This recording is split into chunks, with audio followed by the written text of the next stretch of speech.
Hello, everybody, and welcome inside the Stratus Arena to Game 2 of a doubleheader here at the Stratus Arena. FDU Knights, the men's team, taking on St. Francis of PA in a battle of 1 and 2 teams here in the conference. Both teams looking to get to 500 here, so a big game for both teams. FDU most recently coming off a loss at the hands in their home opener in conference play to Robert Morris, a very good Robert Morris team, 88-54. Just a humbling loss. They learned a lot from it, we would like to say, but... Say what you want. I mean, losing by 30 points in your own conference is inexcusable. I don't care how good Robert Morris is. But it's a bad loss. Exactly. Very bad loss. Guys just didn't do their jobs. They gave up early. Robert Morris made them quit. And they need to do the same thing to St. Francis. St. Francis was picked to finish last in this conference. FDU is a much better team than them. They have to come out here and show it. FDU also finished to pick near the bottom of the conference, but FDU has a lot more experience than the Red Flash of St. Francis. St. Francis trots out one junior, and the rest are 2 sophomores and 2 freshmen, so a very inexperienced squad, one built for the future. But FDU really needs to exert their experience and their talent here tonight, at home especially, get back to 500. They don't have a Melquan Boulding either, and FDU's best guys have to be their best guys. Melquan has come out, probably put up about 20, 25 points tonight. Lonnie Robinson cannot go over on the scoreboard. No. I understand Lonnie Robinson does a lot of things on the floor that help this FDU team defensively, rebounding, but Lonnie Robinson cannot be held scoreless. That's inexcusable. Lonnie has to get on the scoreboard as well. Keanu Rochford has not played well down low. At least the last game he hasn't. And he has to rebound and score as well. His scoring was not there. Mustafa Jones, ice cold last game. Yep. Took about 10 shots, maybe hit one. If I can recall, if that. And Mustafa Jones is a great secondary scorer on this team. He provides a lot of support. So Mustafa Jones is critical to this offensive game plan to space out the floor. Sekou Harris, one thing you can say, silver lining, is he came out and he hit his shots. He wasn't really playing the true point guard position toward the end of the game, but he got the garbage time minutes and he made the most of it with a lot of shots made from deep especially. But going back to Keanu Rochford, I want to switch back over to him. He is vital to this team down low, and you see him. He's energetic. He's walking around the stadium. He's got that swag the entire time walking around the stadium. And last week, up for NEC Player of the Week in 3 away games, which FDU went 2-1 in, he had over 28 points and over 12 rebounds on average through those 3 games, and that's vital to what needs to be happening. And against Robert Morris in major minutes, just 13 points, 4 rebounds, really didn't put much of an impact at all in that game. No, he didn't. The problem is that he's had a tough time getting the ball inside also. You got to remember, Keanu Rochford doesn't create for himself. He needs his guard to get the ball inside. And when you have such a battle going on right now at point guard and so many question marks, it's tough for Keanu to get his work done. So if one of these point guards can step up, whether it be Dylan Moody, whether it be Sidney Sanders, but they want it to be Sekou Harris, that's going to facilitate a lot of things for other players. That's another thing to watch out for tonight, Knights fans. The point guard battle right now. Dylan Moody played a lot of minutes last few days ago because Sidney Sanders came out of the gate looking shaky, couldn't really get a good handle on the ball, and Sekou really wasn't playing that true point guard position. He was playing more of a 2, shoot first kind of point guard. So it's going to be interesting to watch that 3-man rotation. Dylan Moody getting some serious play after several games of really not playing much of all. So after this break coming up, we will have more keys of the game and we will have our lineups. Do join us here on NEC Front Row and FDUnights.com as the St. Francis Red Flash visit the FDU Knights 1-2 here tonight at Stratus Arena. Don't go anywhere. Hi again, everybody. I'm Paul Tatino with the NEC Notebook, presented by Choice Hotels. To learn how you can save 15% on your next stay at any Choice property nationwide, visit northeastconference.org and click on the Corporate Partners link. It's a big Thursday with 6 league games on tap, highlighted by Wagner visiting 2-time defending champion LIU Brooklyn. Led by 28-year-old Bashir Mason, the youngest head coach in the nation, Wagner is 2-0 in the NEC and owns a big non-conference win over Larry Brown's SMU Mustangs. Meanwhile, LIU has won 31 straight on-campus games over the past 3 seasons. A high five goes out to St. Francis of Pennsylvania's Earl Brown, who tripped Central Connecticut for Coach Rob Crimmel's first win. Brown put up 16 points and 25 rebounds in the victory. His were the most Division I player since 2009. The NEC returns to MSG on Saturday with Robert Morris at Monmouth. Tip-off is 7 p.m., so check your local listings. And be sure to catch live NEC action on NECFrontRow.com. That's NECFrontRow.com.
Do it because we got.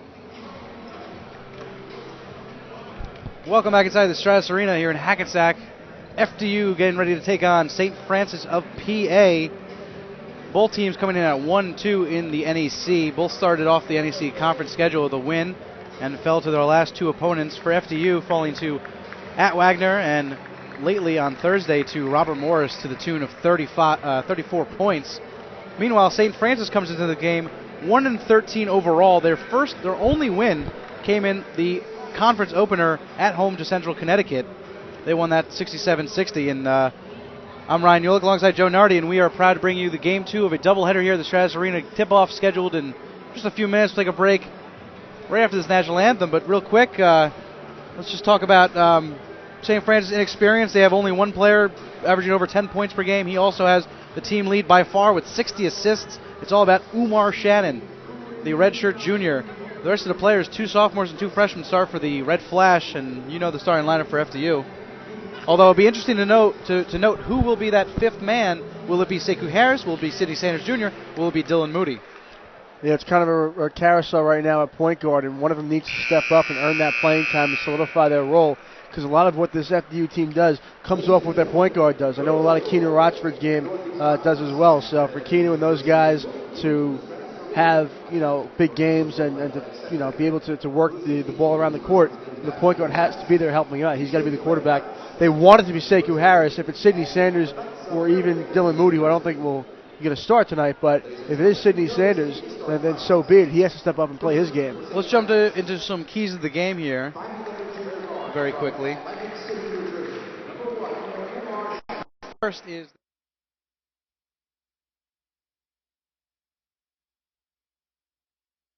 quit last time.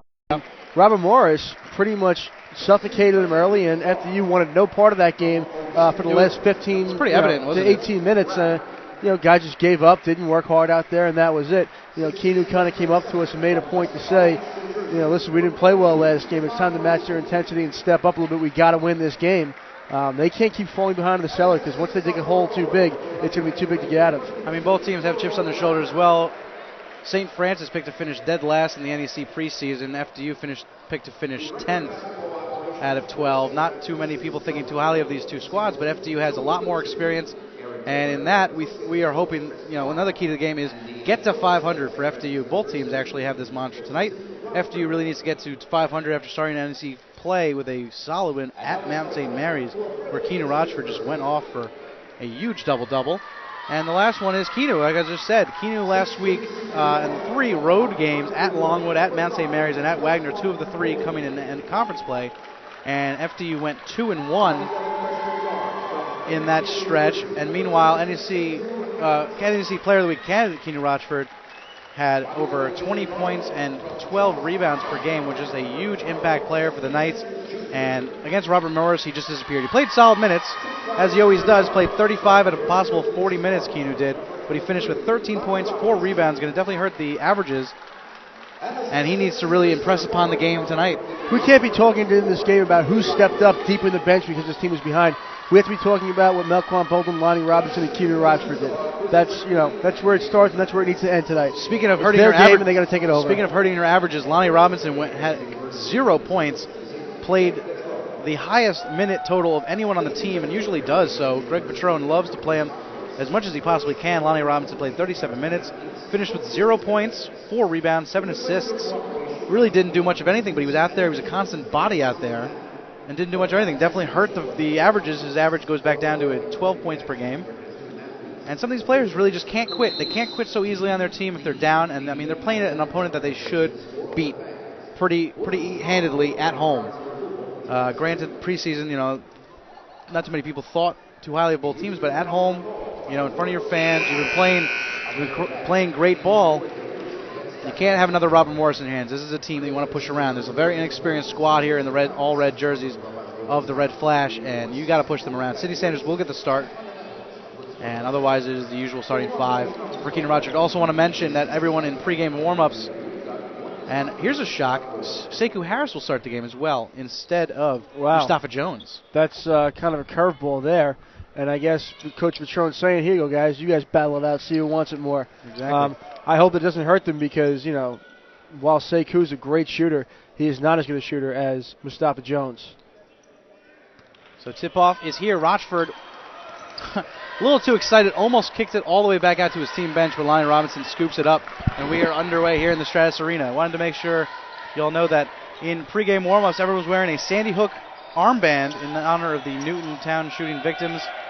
Nice to see that coming all the way from Teaneck, New Jersey. But here's Sidney Sanders working on the half court. Lonnie Robinson with some space being worked on. Goes in, no foul called. Missed the shot. Rochford up and gets the rebound. Up and in off the glass. Rochford off to a hot start. Yeah, Keenan didn't have to look at the basket that time. Just got it, went up with it. And I like the quickness there by the big man. And here comes the Red Flash. Starting five for the Red Flash. Umar Shannon.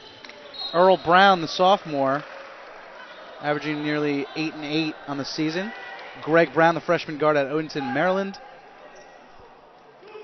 Stephon Mosley, freshman forward, getting start. He's from West Orange, local kid.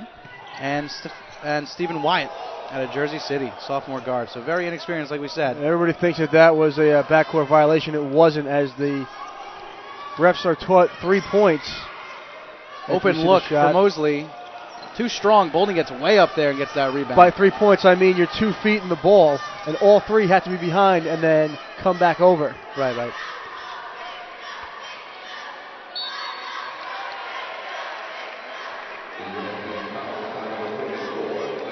The foul on Keenan Rochford early in the game. Just over a minute played here. He gets his first foul of the game. You don't want to have Keanu in foul trouble whatsoever here tonight.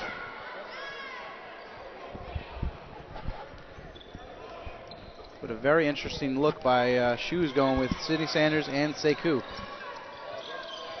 You know Sekou's got the talent. He's got to show it in consistent bunches. As St. Francis goes up, Mosley misses a shot, misses again, got his own rebound. Yeah, but here is Sekou with the rebound eventually. Keanu didn't get to his spot quick enough as he put his hands up, but supposed to use the baseline as your kind of extra defender, and he got too far out there, and his player just slipped by him. Sidney Sanders off a screen by Rochford, gets up there in the mid-range jumper and cans it. Sidney Sanders helps the FDU Knights off to a 4-0 lead. So warm. He seemed to be hitting more of his shots than he usually does, so hopefully something he's been working on, and if so, he'll get a lot more playing time. And he looks a lot better than he did in the opening 2 minutes against Robert Morris, that's for sure. He looks shaky at best against Robert Morris. Lost the ball a couple times, taking a poor shot here and there. And there's a foul, and Sidney Sanders comes up limping a little bit. He reached in on Umar Shannon. So Sidney Sanders has one. Keenan Rochford has one. FDU has all the fouls and all the points so far in the early going here in Hackensack. It's been a decent start. A couple of missed layups so far by the Red Flash, but FDU not going to apologize. Wyatt with the ball being worked on by Melkwan. Inside Earl Brown. Earl Brown backing down Lonnie Robinson. Fakes, has to give it up to Mosley at the top of the key. He dishes way outside to Shannon. 16 seconds on the shot clock. And the mid-range jumper doesn't go. But Earl Brown with the rebound. A traveling call on Earl Brown as he get up. The basket won't count. And 2.5 minutes in, Knights still lead 4-0 here. Good job by Lonnie Robinson denying the ball and denying the player there. Lonnie is not the biggest guy out there, but he's definitely one of the strongest, and he's a quick defender, and that's really his game. He'll help out offensively, and he has to chip in, but defensively, he can take a 4 and guard him, no problem. Sanders into Rochford. Into Sekou, surging through. Doesn't have a strong enough layup to go in. Had some space found for himself. Didn't get it to go. Here comes Stephen Wyatt. Out to Shannon for 3. No good off the other end of the rim, and Sidney Sanders will bring it over the half-court mark for FDU. 16:45 remaining in the first half. Not really sure how the Red Flash want to attack FDU. I guess they want to go with the outside shooting. They keep rotating, and they have not worked the ball down low much. The one time they did beat Keenan Rochford, but couldn't get their own rebound. Lonnie Robinson was in space, doesn't take it, and instead of not taking that shot, he travels. Wanted to attack the rim there. I think he should have taken that shot in the pregame warm-ups. He was knocking everything down. Now Keenu's talking to from Coach Greg Petrone. And it's probably not about his fashion choices of sock color. Wearing bright green socks. You can't see that at home because if it hurts the cameras, you can't really see it.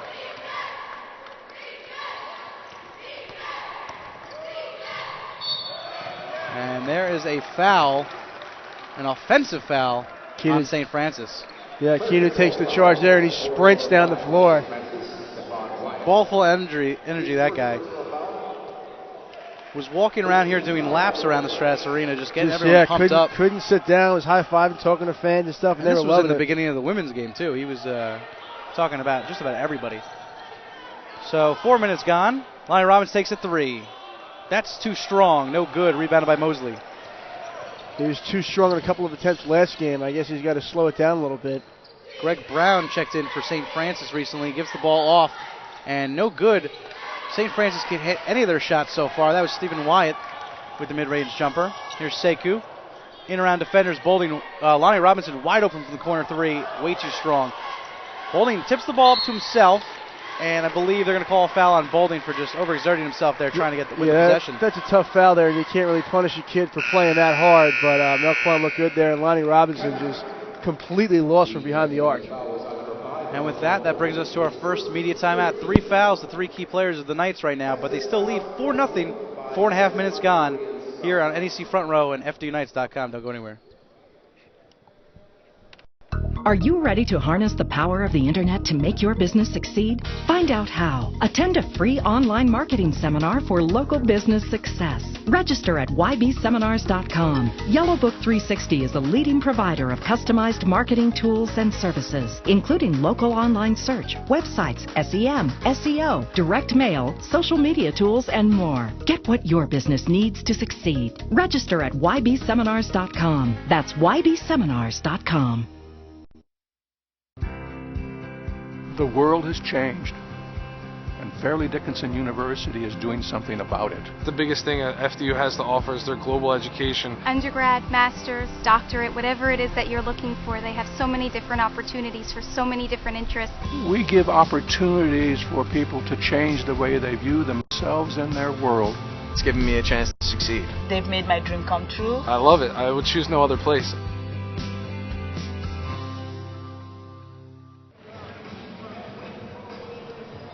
The first 10 minutes are brought to you by Park Ridge Marriott, the newest member of the FDU corporate partner family. A full-service hotel in the scenic Passaic Valley is a great way to spend a weekend relaxing or a place to stay when conducting business in northern New Jersey. The new home of the FDU Athletic Hall of Fame, the Park Ridge Marriott offers special rates for people that mention Fairleigh Dickinson Athletics. Call the Park Ridge Marriott today and get away. Inside the Stratus Arena, 15.5 minutes remain here in the first half. Low-scoring affair so far. Not too many shots falling down either way. Knights lead 4-0. Xavier Harrison there to help out with some rebounding. That's been kind of spotty. Xavier and Sekou, both Harris's usually the first to come off the bench, and Sekou started, so Xavier comes off this time. Checking into the game for the Red Flash, Dom Major, the sophomore guard out of Woodbridge, Virginia, as well as Ben Millard-Meunier, the freshman guard out of Montreal, Quebec. That's a very French name for you. Doesn't get it to go. Rochford kind of blocked that rebound attempt there. And Sekou with a pull-up 3 almost immediately upon getting down there. And did not get it to go. And Rochford gets called for a second foul. I think Rochford very clearly calling out Sekou for taking that 3 right off the bat. So Rochford's going to take a seat. Bad news for FDU. They lose their big man to 2 fouls inside the opening 5 minutes. Yeah, David Francis to calm down Keanu right now as he was really angry at Sekou as he thought they had to play. Sekou elected for the 3. He was open in Sekou's defense, but they got a chance as Mosley goes up great defense. Great defense. 2 weeks of the lane. Mosley's been getting most of the looks for the Red Flash, the freshman forward. A lot of freshmen. Melquan Boulding for 3. That's good. Melquan Boulding, his first shot of the game. I feel like the first time he's touched the ball, really, and he gets that 3 to go, 7-0. Such a gifted offensive player. It seems like it comes so easily for him. That's what you got to be doing, is just giving him the ball. He's the go-to guy. Rochford down low, but he's got 2 fouls. But Boulding can't miss these last few games. And as we noticed at the scorer's table, Mustafa Jones getting ready to check back in. Or checking for the first time, rather. Up and under, Umar Shannon gets it off the glass to go, and 1. Very impressive, Umar Shannon. Someone had to step up for the Red Flash and make a play. He decided it was going to be him, flipped it up there, and just extremely athletic. He no is the fear. one. He is the one to make it happen for the Red Flash, averaging 13.6 points per game and 60 assists over his first 14 games. If I was good at math, I could do that pretty easily, but it's a little bit under 4, I think. It's just a tick under 4, and he gets the free throw to go. So 7-3, Knights over St. Francis. Very early in the game still. FDU has 5 fouls, however. Melquan Bowling takes another 3. Hand in his face. That's good. Sends the lead to gets double digits for the first time for the Knights. 10-3 now. The best part about that play is every single FDU Knight got back on defense. Driving to the lane, and a foul on Lonnie Robinson. That time, I thought Lonnie Robinson got position there, and his man just went up and over him. But you got to credit Lonnie for sticking with his guy and a tough call, but a good play. That was Earl by number Brown. 15, Earl Brown, out of Philadelphia, Pennsylvania, the 6'6" sophomore forward. Earl Brown first made basket of the game, and FDU some serious foul trouble early on. They're going to be having to dip into their bench pretty soon, sooner rather than later. Rochford's still on the bench. He's probably going to be on the bench for a little while. We're going to see Mustafa Jones check in for Sekou Harris after he just ran down the floor and took that spot up 3. With a lot of bravado, you got to say. He had the confidence to let that soar, and in pregame warmups he was knocking down everything he was taking, but it's a different thing when you're in the game. And Dylan Moody at the scorer's table to check back in, probably for Sidney Sanders. Here's Mustafa Jones with the ball. 20 seconds on the shot clock. Sidney Sanders now. Sidney gets 2 defenders to fake out as Xavier Harris gets the tip in. Sanders got 2 red flashes to jump out of his shoes. Did not get a foul call, but Xavier Harris was in the right place right there to tip it back in. Good for him because he's had trouble scoring lately. And here comes the freshman Canadian. Errant pass, but Mosley is able to collect in front of the half-court mark. And now a nice 1 and 2 with Mosley. Mosley goes up, and a foul on Xavier Harris, and 1. Mosley's got a chance with the 3-point play. I think Xavier Harris is left exposed, and he's not happy with Melquan Bolden. Melquan kind of went in there to disrupt and got hit. He got hit, and he just kind of foul call, gave up on it. And, that's kind of the word of the last few games, Ryan, is give up. And this FDU team needs to fight through that kind of adversity as Dylan Moody and Matthias Silent are back in here. Xavier Harris can take a seat. You're going to put Silent. You're going to play Xavier Harris's rebounding prowess with Matthias Silent, who's not that great at rebounding, but does have the scoring touch. And you're going very small here with a Moody, Sidney Sanders Jr., Mustafa Jones backcourt, and then you got Silent and Lonnie Robinson. Lonnie Robinson playing... Well, one of the two playing the 5 right now as Rochford offers some tips from the bench.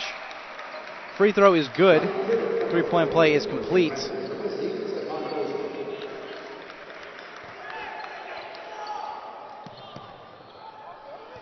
And here comes Dylan Moody to bring up the ball. 12:45 remaining in the first half. 12-7.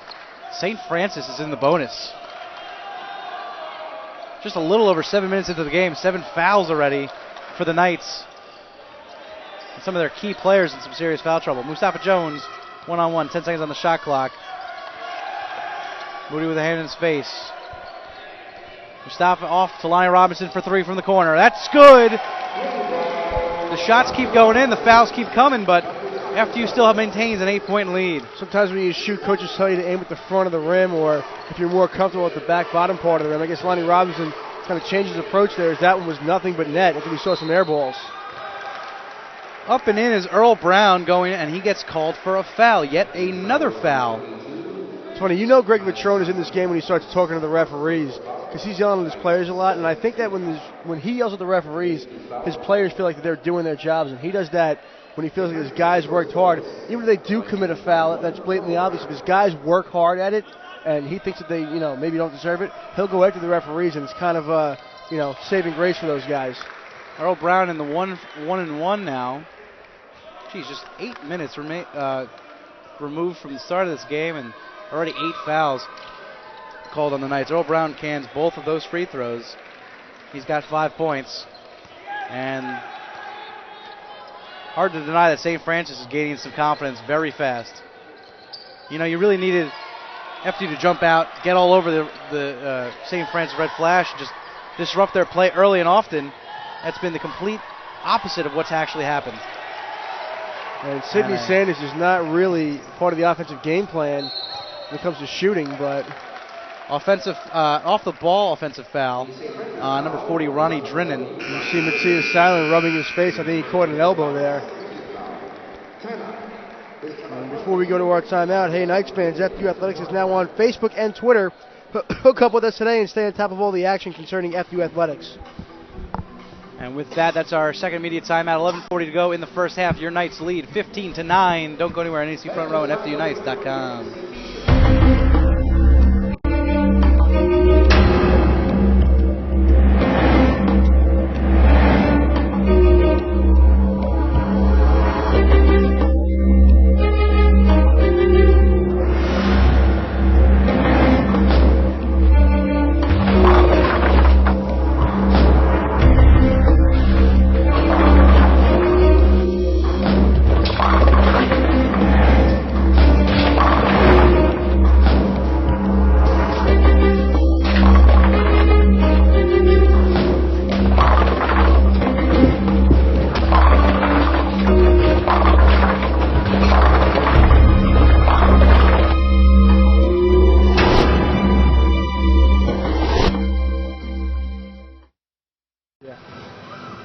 Back inside the Stratus Arena, 11:40 to play in the half, 15-9. Knights lead in the battle of 1 and 2 teams.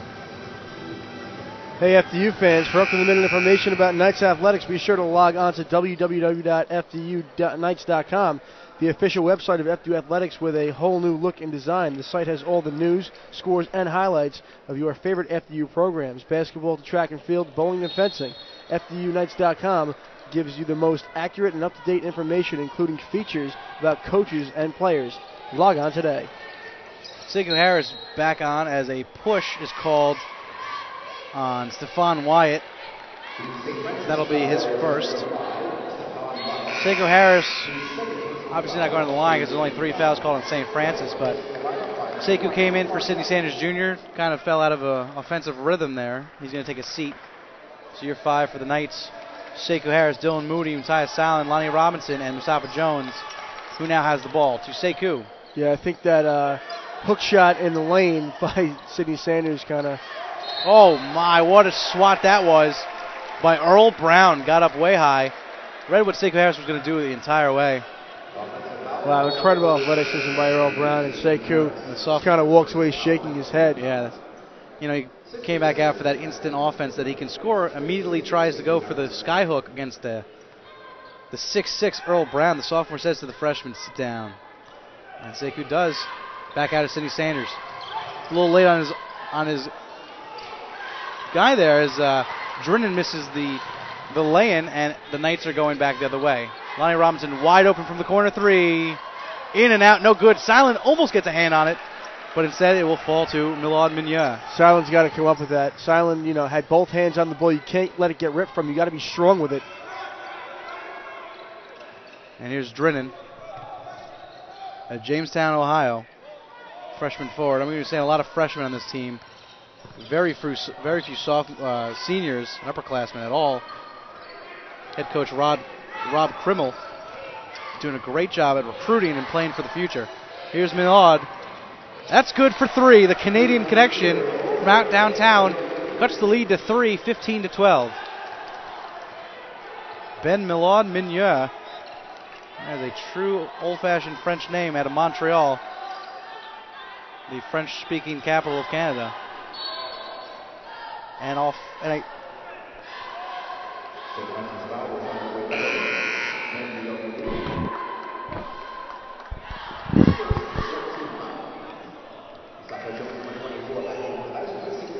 There's a defensive foul called, I believe, on Milo Migneur. Lonnie Robinson inside, 3 red flashes around him, and a travel call. Shuffled his feet. And another turnover for the Knights. Melkwan came back out sporting a bandage out of that timeout. He's got one over his eyebrow. I guess it did get hit. My apologies to Melkwan. He probably did. I think maybe he got a little bit of a headbutt, but still kind of gave up on his guy in that last possession. But luckily it's above his eyes, so it won't be in his line of vision. Back in for the Knights, Keanu Rochford taking the place of Lonnie Robinson. Here comes Dom Major into Drinnan, being worked on by Rochford. Out back to Earl Brown. Loses the ball, Silent controls. Rochford ends up with it. Good. Silent doing a really good job getting after the ball there. He saw it, he went for it and grabbed it. Good job by the Dane. Sidney Sayers crosses over Millard. Back out to Keanu Rochford. They got plenty of time on the shot clock. 9.5 minutes remaining in the first half. And Sidney Sanders goes back to the half court, looks at his coaches, and all three coaches pointing to him, get up, get up, get up. And now it's Melquan Bowling's ball. Mustafa Jones, 8 seconds on the shot clock. Into Melquan with some space. Up on the right foot, lay-in. Keanu with a long, far-away tip-in off the glass. Keanu Rochford, that's what he'll give you when he's on the floor. He went up over everybody with those enormous hands and just swatted the ball back down. But a good job by Melquan. He's got some amazing wingspan as well. Penetrate. He's a big, very athletic, talented body, and he's a very vocal person on the court. A foul called. Waiting to see who on. I believe it'll be on Sidney Sanders Jr. Oh, no, it was on Keanu Rochford. Rochford picks up his third personal. I'm not sure we're going to see him for the rest of the first half, and there's still 9 minutes to go. Well, this is Xavier Harris's game right now, and Xavier has played pretty well on the defensive side of the ball. Doesn't do a ton offensively, but if he can get some big-time rebounds and kick him out. I mean, hey, he's a freshman. He's a big body. He's very athletic, and he's a very good defender and rebounder. But give him some time, and I think the offensive game will come around. Athletic. Watching him dunk in pregame. Oh, and a mental mistake. Wow. Xavier Harris handed the ball off to Matthias Silent. He wanted Silent to go inbound the ball, but Harris stepped over the baseline. And you can't do that, obviously. You got to have both feet or 1 foot behind the baseline if you're going to pass it, and you can't have a foot on the playing surface, and he did. And it's incredible that all these turnovers and mental mistakes that are occurring for the Knights. They still lead by 2, 17-15 against Robert Morris. This is what, that made them hang their heads low, and they really took themselves mentally out of the game against Robert Morris. And I think the fact that they're still leading shouldn't take them out of this game, even though that many people are in foul trouble, especially clearly the emotional leader in Keanu Rochford. I've never seen him this flashy coming out. He's been walking around the stadium the entire game, all day really, wearing these bright green socks. He's like the mayor.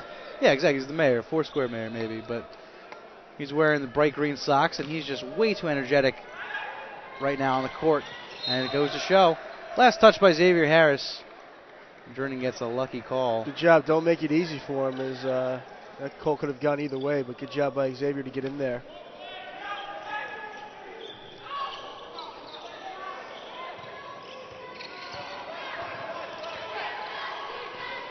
Inside to Mosley. Mosley up and under, gets it to go. Stephon Mosley. And Xavier Harris in a tough spot here. He's got to obviously play defense, but if he gets up there too hard, he might get knocked out and he might get in foul trouble. Although Keanu Rochford's coming back into the game. Coach Shoes just decides, Melquan Bowling for 3. No good. Yet rebounded by Silent. Good rebound, fell right to him. Keanu Rochford going to come in with 3 fouls with 8 minutes to go in the half. When you lose him, you don't have much else down there. As Sidney Sanders Jr. takes a hard fall. He's slow to get up. But a foul called on the red flash. That'll be a foul on Ronnie Drinnan, his second foul. 15 foul. We should also mention, obviously, that the Knights have 10 fouls. The red flash are in the double bonus. So any foul here on out for the final 8 minutes, 18 seconds will result in 2 automatic free throws. It's not to say it's been a sloppy game. I don't think either team's fouls. There's been a couple because of laziness, but I think both teams are playing hard and just trying to find their legs right now. Keanu's going to come in for Xavier Harris, so they're going to leave Matthias Silent out there, I guess, for his offensive touch. If it were up to me, and I'm not the coach here, I'm not qualified whatsoever, Sidney Sanders splits the 2 free throws, I would have kept Xavier Harris out there to protect Keanu down low. Keanu has 3 fouls. You can't be doing much down there, and Silent's not much of a presence down low defensively. Yeah, you know they'll be running at him. And Oh, that's an NBA three from the top of the key, and a foul. No call. He got pushed down, maybe a little bit of a flop, but the no call there. Milo Migneux, maybe in Canada they extended the three-point range, I'm not sure, but that was long. Mustafa Jones with three of his own, short. Mustafa Jones has been off from long distance in the last couple games. That was up the front left corner, and that ball's out of bounds. And before we go, the FDU Athletics Department is proud to welcome the Comforts Inn Suites of Paramus to the list of corporate partners of Comfort Inn, located on Route 17 South near the Garden State Plaza. Is a great place to stay when visiting FDU. Be sure to ask for the always low FDU rate. That'll take us to our third media timeout. 7:54 remaining in the first half. 18-17. The Knights still lead here at the Stratus Arena. Don't go anywhere. NEC Front Row and FDUKnights.com. Can they tie it? Richards launches a wild three. No good! And the improbable, unimaginable 24-point comeback is complete.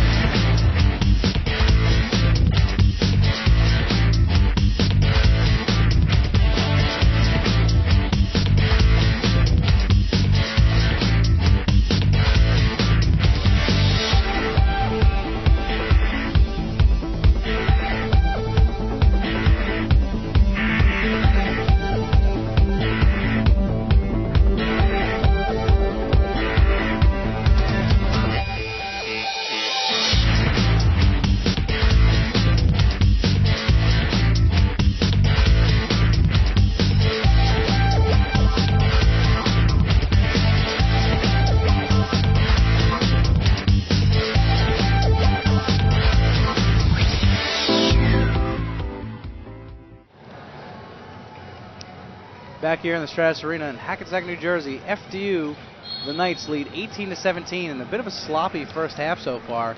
Still 8 minutes to go. And St. Francis is in the double bonus. 10 fouls already for the Knights. Yet Keanu Rochford, the man with the most fouls on the Knights team, has 3. He's still on the floor.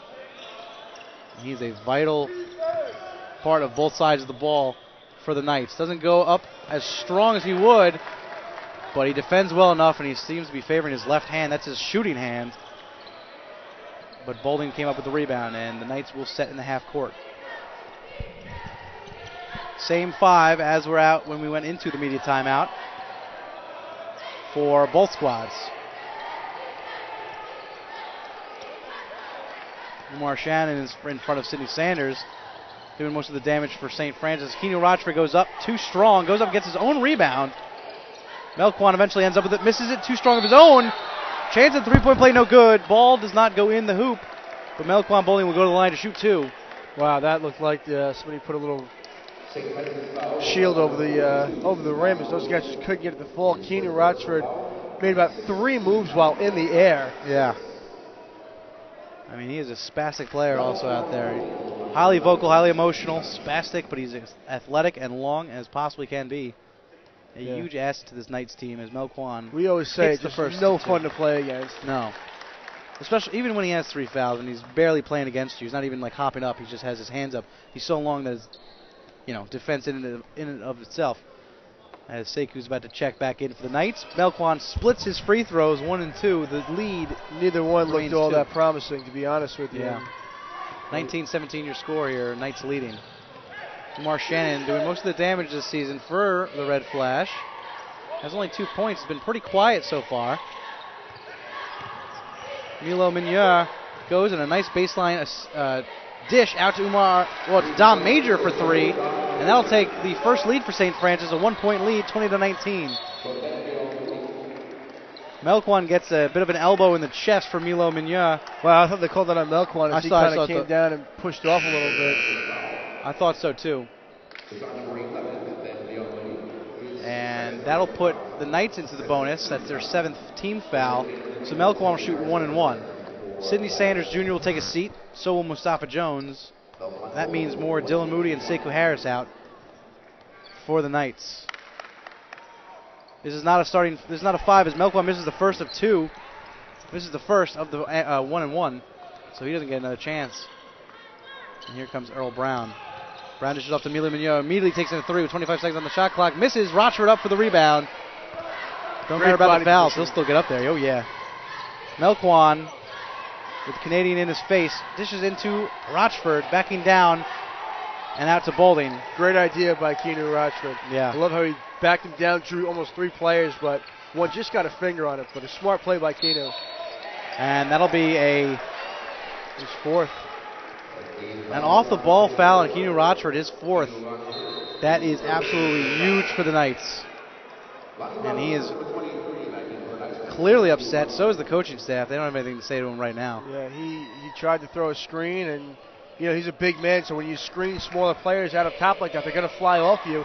And occasionally referees will mistake that for you moving or... Lamar Shannon way too short on the 3-ball attempt. Lonnie Robinson comes up with it. He takes the place of Keanu Rochford. Good to have Lonnie Robinson back in. Matias Silent fakes the 3, stumbles, gives it back to Lonnie, to Sekou to reset the half court. 22 seconds on the shot clock. Plenty of time. Remember, we saw FDU panicking a lot early in the shot clock against Robert Morris. So we'll see if they take their time here and stay patient. Sekou to Bolding, trying to find him. And that's not going to do anything good as Bolding tries to save it, but it eventually falls up in Shannon's hands, and Shannon will stop and take his time now. Bodies flying all over the place, but Earl Brown ends up with it to Milo Mignet.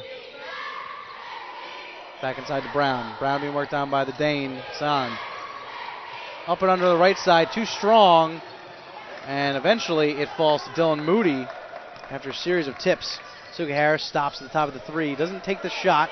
I'm sure he would love to, but the coaches are trying to instill in him that that's not what he's supposed to be doing so early in the shot clock. So the kick ball goes out of bounds. Knight retain possession. 4:45 to go in the first half. And, Ryan, it looks like maybe the FDU coaches have kind of cooled on having Mustafa Jones out there, as we still see Dylan Moody out there getting a lot of minutes. There's some sad faces over on the FDU bench, I got to say. The Red Flash bench is very, very vocal.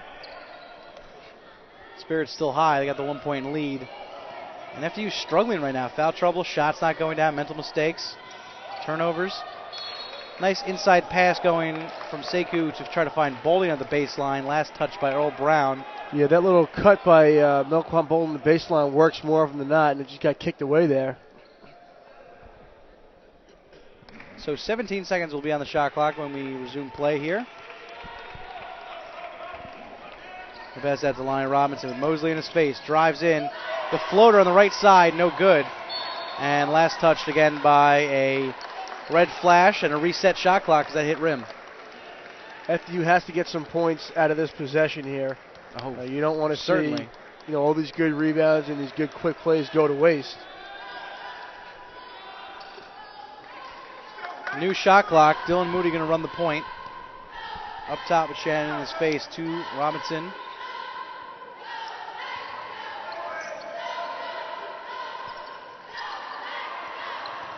Up to Moody, to Lonnie Robinson with some space. Crossover, up and under off the glass. Gets the friendly roll, and in, and the Knights regain the lead. Yeah, Rob really trying to percolate there as he made 2 moves in the lane, went up left-handed, and got the roll. So a good job by Lonnie Robinson to make something happen.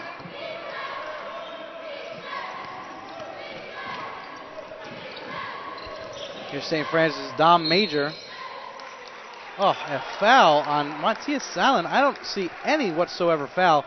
He was just playing Mosley. Mosley was backing into him. I don't think he touched him at all. But nonetheless, these referees are very quick to go to their whistles, and Matias Silent will pick up his 2nd personal foul. The final 10 minutes in the first half is brought to you by Excel Orthopedic Rehabilitation, the official physical therapy provider to Fairleigh Dickinson Athletics. Excel has several offices in Bergen County, which are conveniently located.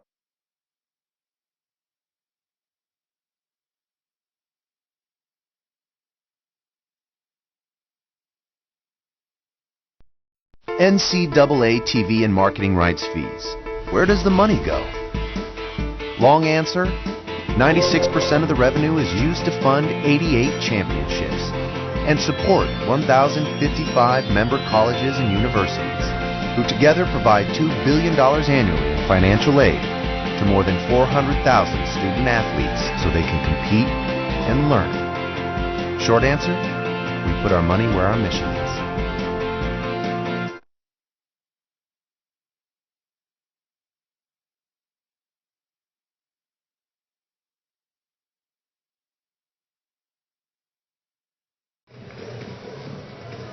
Welcome back to the Stratus Arena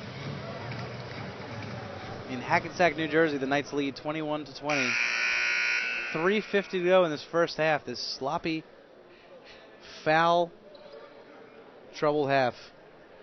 Just a ton of fouls going both ways. Both teams in the bonus. And I'm not sure if that number hasn't changed for the Knights. It still rests at 10 on the big scoreboard, but I feel like there's been at least 2 fouls since then.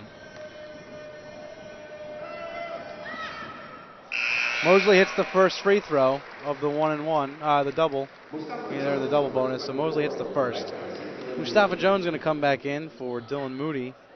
And Mustafa really needs that confidence. He needs to hit a shot, get back the confidence that he had early going in the season, because lately he's just been off his shot. As Mosley hits both free throws, take him to 7 points today. And here's Lonnie Robinson now bringing it up for the Knights. Bit of a full court press from St. Francis.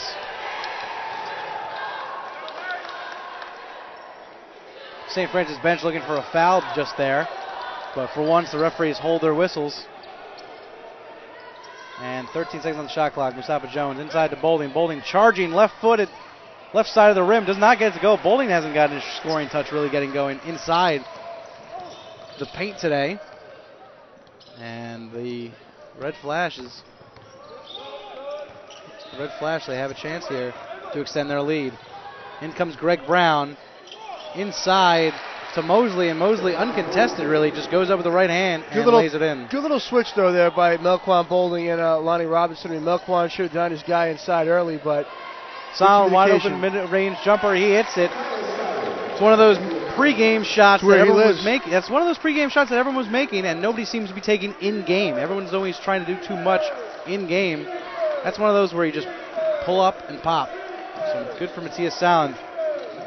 Needs to get going this game with all the foul trouble that the Knights are plagued with. Inside Earl Brown, uncontested pretty much, right off the glass. Lonnie Robinson a bit too early on the jump. 2.5 minutes to go, and St. Francis leads 26-23. St. Francis looking for their second victory of the season and the second in NEC conference play. Both teams looking to get back to 500 in conference play. Matthias Silent fadeaway jumper, no good. That was a brick by Matthias Silent. Yeah, he kind of scratched his head walking away. That's not really his game. And here's Shannon. Oh. That is a rough call. He's calling an elbow on Sekou Harris as Omar Shannon just jumped through the paint. And they're calling an elbow. I feel like that's just a reactionary move by Sekou, avoid getting too much pain or, to get hit or anything. But that will be Sekou's first foul. And I believe the 13th or 14th team foul as Shannon hits his first free throw. It's his first point scored in about 10 minutes. He's the do-it-all guy for the Red Flash, but today it's been spread around equally. Everyone's been doing a really good job chipping in. Shannon hits both. The lead is the biggest for St. Francis. It's 28-23.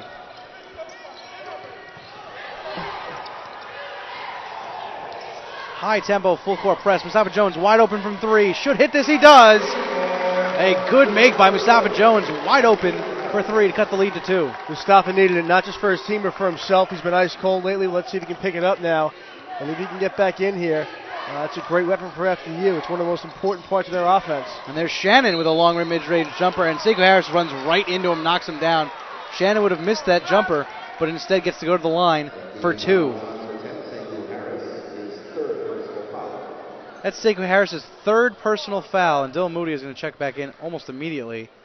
The foul trouble continues to plague. This second half is going to be very weak-handed for the Knights as Shannon gets up and hits that easily. What a rookie mistake by Sekou Harris, just barreling into his opponent there. He was very delayed on the shot. There's no need to knock him down, but, like you said, Ryan, rookie mistakes. That shot was going to go off no matter what he did, and instead he just fouled right into him. So full court press. Xavier Harris just checked in. And the Knights have gotten out of it for now. Here's Mustafa Jones with 1 minute and 20 seconds on the shot clock, the game clock. 22 on the shot clock. Got to get it got to get a score as Mustafa Jones' pass is picked off, and then Mustafa Jones with a nice strip. 3-on-1. Mustafa Jones wide open from 3 in the corner. That's too strong. Way off. He never kind of corralled the ball. You saw it spinning in his hand as he took the shot. I thought he might throw an alley-oop to Xavier Harris, as Xavier Harris was wide open down low. And that would have gotten this crowd out of their seats. It would have been a huge change of momentum. That would have been. There's a good crowd on hand for the game 2 of the doubleheader here in Hackensack. And that definitely would have brought them out of their seats. They haven't had a reason really to get out of their seats since the opening minute. But Xavier Harris with a nice play just now, knocking it out of bounds to reset both squads in the half court. We are now under a minute to go in the first half. St. Francis still leads by 4. Inside to Mosley, uncontested almost, up and under with the left hand off the glass. He's having a career night, the freshman forward. He has 11 points. It's amazing how Mosley can reach from one side of the basket to the other, just using his long, lanky arms, and it's so difficult to stop. Xavier Harris' only choice to take away the front of the rim, and that's all he can do. Yeah, the Knights aren't the only one with their freakishly long wingspan big man. Stephon Mosley having a heck of a game for St. Francis. And here's Xavier Harris going to show what you can do. Lonnie Robinson on top of the key 3. That's good. Needed it. Clock continues to tick. 20 seconds on the shot clock, the game clock. No shot clock off. And St. Francis leads 32-29. We've had a flurry of offense from both sides in the last few minutes. Both teams know they need it. The FDU cannot foul on the floor here. No fouls to give, obviously. Just play your man and play some defense. Earl Brown takes a long 3, too long, and that is the end of the first half. He can have that all day. Yeah, he can. He can definitely do. He's not a three-point shooter whatsoever. And at the half, 32-29, the Knights trail the St. Francis Red Flash, the 1-13 St. Francis Red Flash. And the Knights are plagued with tons of foul trouble, so that will be an interesting story to keep track of in the second half. That'll do it here for us, Joe Nardi and Ryan Ulick here in the first half. Don't go anywhere. NEC Front Row, FDUnites.com. Join us in about 11-12 minutes for the resuming of the second half action here at the Stratus Arena. Don't go anywhere.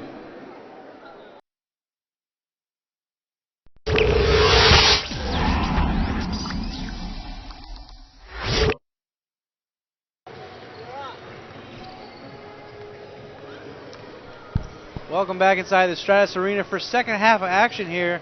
Knights trailing the St. Francis Red Flash 29-32. Tip-off second half underway in just a few moments. The first 10 minutes of the second half are brought to you by Yo Boys Frozen Yogurt. Now there's a new alternative to ice cream in Teaneck. Yo Boys is the happy and healthy alternative to ice cream. Yo Boys is located on Cedar Lane next to the movie theater and is proud to announce a discount for customers who are wearing FDU gear. Support FDU and receive a discount for a great tasting sensation. And I'm assuming they count pins. Pins, because that's all I got. 10th day and ice cream. So Ryan, Well, I mean, we were talking off the air before this half started, and the three-point shooting for FDU has been there for the most part. As we see some stats right now, as the field goal attempts and percentages are just about even. FDU with a few more attempts, but from 3, FDU is only 5 from 12, while St. Francis is only 2 for 7. Free throws, FDU's 2 for 5, so they've missed a couple there. While the free throws for St. Francis, we know, 12 of 13. So Ryan, not only have they gotten the fouls called on them, but they've taken advantage of it as well. Oh, of course. I mean, they're a pretty decent free throw shooting team, and Mark Shannon's drawn a couple fouls, gotten to the line. He's canned all of them. Earl Brown's gotten to the line and canned a pair of trips, all 4. St. Francis knows when to take these opportunities and seize the moment, and right now it looks like Keenan Rochford with 4 fouls is going to start off the second half. Bit of a risky play from Shoes Patrone, but especially with the way he's playing. But I think that's the kind of coach Shoes is. Shoes just says, get in there, don't get fouled again. And Keenan's all smiles and laughs right now. Well, let's go over the foul trouble right now. Seiko Harris has 3 fouls. Sidney Sanders Jr. 2 fouls. Xavier Harris 2 fouls. Matthias Silence 2 fouls. Keanu Rochford has 4 fouls. Although the stats I'm looking at tell me that Keanu only has 3. So if that's true, that's huge. That's a we thought he had 4. I'm not sure. I was almost positive he got called before. If he got one taken away by the score table or what happened, but what a world of difference that is. And that must be why Kinu is out on the floor right now for the second half, because with 4 fouls, I was wondering why. I thought that was just a shoes move right there, just saying, get in there, don't get fouled. Give me some hard-fought minutes, and that's what's going to happen right now. But he's got 3 fouls. We'll have to watch out. 6 seconds on the shot clock. And the jumper with Kinu in his face missed, and Lonnie Robinson with the big rebound. That whole defensive stand was brought to you there by Mustafa Jones' perimeter defenses. He just got out of this guy quickly, denied the pass and denied the shot. So a good job, as if Mustafa's not going to hit him, he might as well defend him. Kinu fakes a shot out wide to Lonnie Robinson and eventually finds Rochford again. Sidney Sanders wide open. Will take that three-pointer, and too strong. Rochford knows better not to reach in there. He's going to reach over that one, and he's so long he can pretty much stand where he is and reach in front. Shannon for 3 off the front of the rim. Melquan Bolden off to the races. 1-on-1, Sidney Sanders against Shannon. Up and in the lay-in. Cuts the lead to 1. If you want to come to an FDU game and have some fun, come early for layup lines. When you see Sidney Sanders bounce the ball off of the paint, jump up 360 and throw it down. Yes, Sidney Sanders, a little guy out there, and he's so shifty. I didn't see that. Inside the paint, yeah, he throws the ball down. There's a 360 dunk, and really, I mean, just throws it down. Well, not just the layup lines for just him, too, but Rochford, Lonnie Robinson, they trade dunks. As Earl Brown goes up and under, does not get the roll, but Mosley's right there to tip it back in. Mosley's been a terror in the paint for the Red Flash. He now has 13 points of his own. That might be a career high for the freshman. According to Gavin Neville, one of our producers, is Rochford gets his rebound after a tough miss and almost got the roll, gets back into the up and under lay-in, and that brings the lead back up to 1. You think you have his body boxed out, he just reaches in front of you while in midair and flips it out of your face and then throws it back down. It's just so hard to defend without hitting his actual arms. There's a trip by Greg Brown, falls over his own feet. Melquan Bolden off to the races, misses the basket, waved off. Basket waved off. I guess they're going to give it an offensive charge on Keno Rochford. Wow. Now, I guess... So that's going to be Keno Rochford's 4th foul.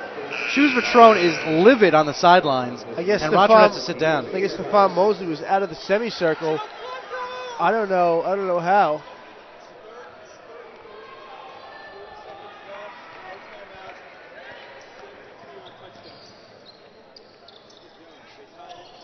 Greg Brown to Shannon. Shannon inside to Mosley. Not much defense going on there with all the foul trouble, and shaking the heads of the Knight players after that one. Mosley with yet another lay-in, and Mosley is having himself a career night. Stephon Mosley out of West Orange, New Jersey, 6'6". He's got 15 points. This is where Melquan Bolden needs to take over and get his shot. I agree. Bolden has too much as Sidney Sanders unleashes a 3. That's good to tie the game at 36. But I agree, Melquan Bolden is taking too much time away from things. He hasn't been as central to the offense as he should be. Yeah, Sidney Sanders with a very, very clutch shot. And, we've compared Melquan to Carmelo Anthony, and sometimes you just got to take over and do your thing.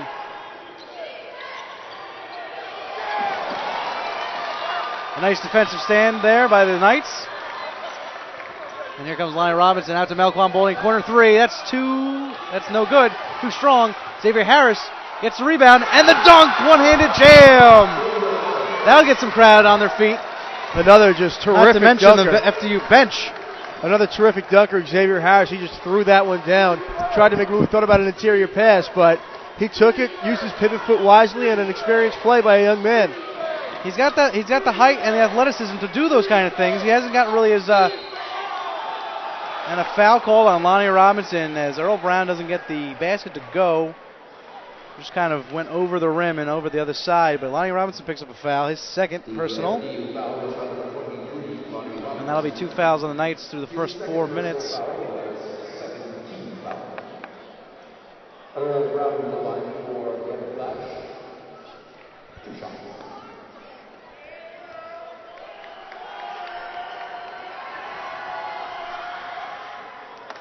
Earl Brown misses the first. I guess I jinxed him. He was perfect from the line in the first half, but misses his first there.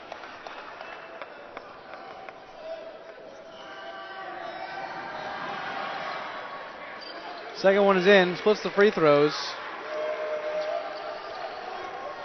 And with that, cuts the lead to 1.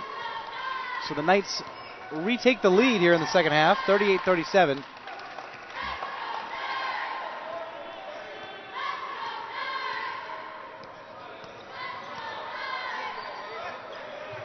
Bowling loses the handle. And a push on Stephon Wyatt. Can't do that. Really Bowling. tough foul call that way, too. They're just two guys playing basketball. They got crossed up.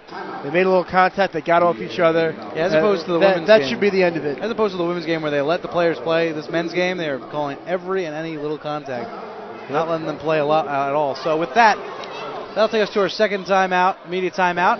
15:39 to play in the game. 38-37, the Knights lead here at the Strauss Arena. Don't go anywhere. NEC Front Row and FDUnites.com.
Back inside the...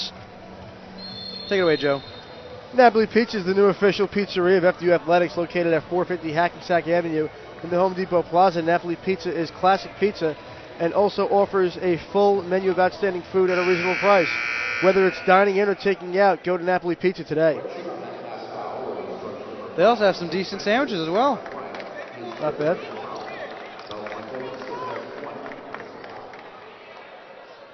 So back here in the Stratus Arena, inside the Rothman Center in Hackensack, New Jersey, Baylor Dickinson playing in front of a solid home crowd here, on hand to watch the Knights in their second home game of the conference schedule.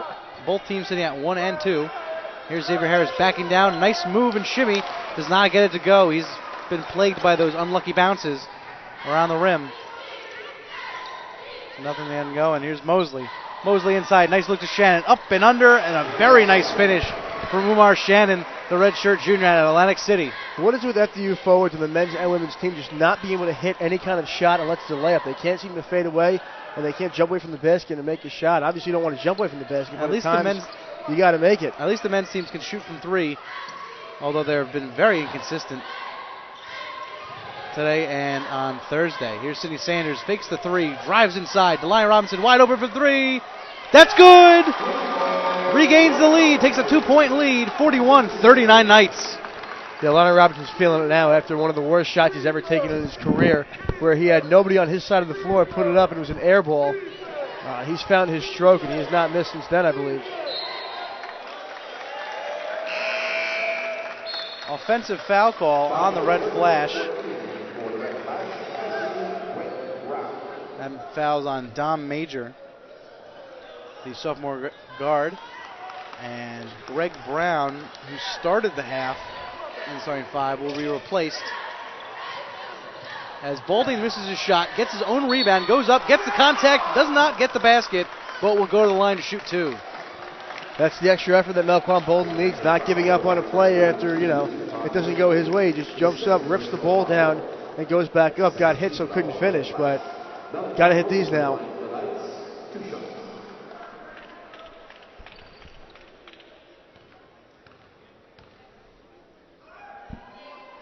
Boulding, line drive, hits the back of the rim and out. Misses the first.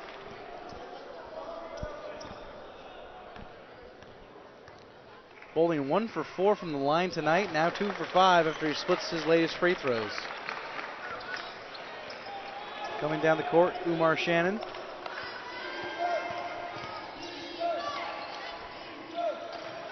Over to Dom Major. Major with a Mosley screen, takes the three, and fouled. Misses the basket, but he will go to the line to shoot three. The foul and push by Mustafa Jones on the come down. It's too aggressive. I understand Mustafa wanting to make a play, but if your guy beats you, he beats you. You can't just try and, give him extra points there. And if he wants that outside shot on the run, you know what? He can have it. And Mustafa just got a hand in there way too late. We saw that in the women's game also, the three-point free throw play, as Major hits his first. Gets his first points of the game.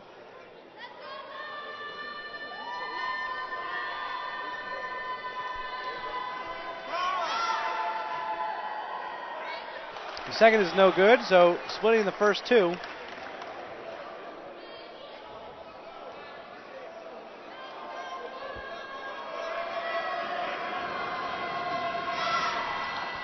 And that is good. He hits 2 of 3. Is Don Major.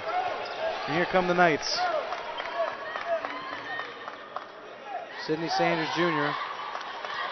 to Robinson to Boulding. Out of Mustafa Jones.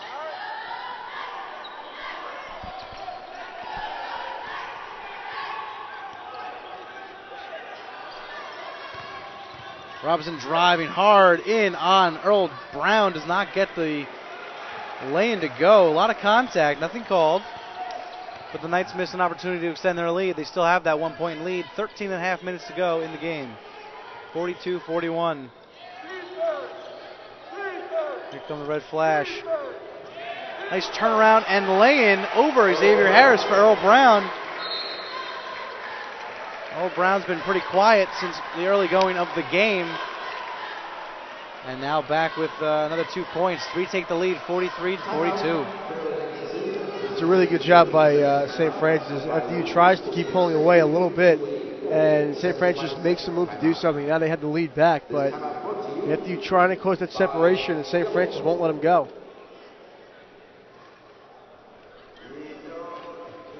Stephon Mosley, 13 points. Umar Shannon, 13 points. My mistake. Stephon Mosley, 15 points. Umar Shannon, 13 points. Just good all-around games from some St. Francis, getting some help from players that haven't really stepped up for them lately. And yeah, they're not playing like a team that's, picked to finish last. I thought they played well. They obviously have a lot of trouble finishing. I think they are playing a little bit above their heads right now. They have one of their better games, but FDU has to match it. We knew it wouldn't come easily. When you need a game, it always seems like the other team brings it. So definitely playing with a lot of confidence. They lost their first 10 games to open the season, all out of conference. Got completely swept by the out of conference schedule. Had only 4 home games in that. But nonetheless, they're playing well. They're playing more cohesively than the Knights have so far. The Knights in spurts have looked solid. They got a good offensive game plan. Their defense still lacks interior, obviously, with the foul trouble and the lack of Keanu Rochford, who has untucked his shirt over on the bench, so we know he probably won't be seeing him until, I'd say, around like the 6-minute mark of the fourth quarter, later in this half. Nonetheless, St. Francis holds the 1-point lead. Both teams have been trading off the 1-point leads and punches here in the second half. Much more higher scoring thus far than it was in the first half. Lonnie Robinson wide open for 3. Just misses it. Wow. Oh, I thought Xavier Harris jumped up over everybody and took that. That would have been a tremendous rebound from Harris off of an unlucky miss from Robinson. He was so open. Yeah. A travel call. I thought that was a foul on Xavier Harris. Yeah. Xavier Harris set his feet, shoveled him, put his hands straight up in the air. Can't ask too much more from a defender. I was about to maybe his hard work pays off. I was about to rip off my headset and scream at the referees right there, because some of the foul calls tonight have been a little bit controversial, to say the least. But Xavier Harris doesn't get the call. Perfect defensive posture. And here's Melquan Boulding. Matei Salin has just checked back in for Mustafa Jones. Otherwise, the Knights are unchanged.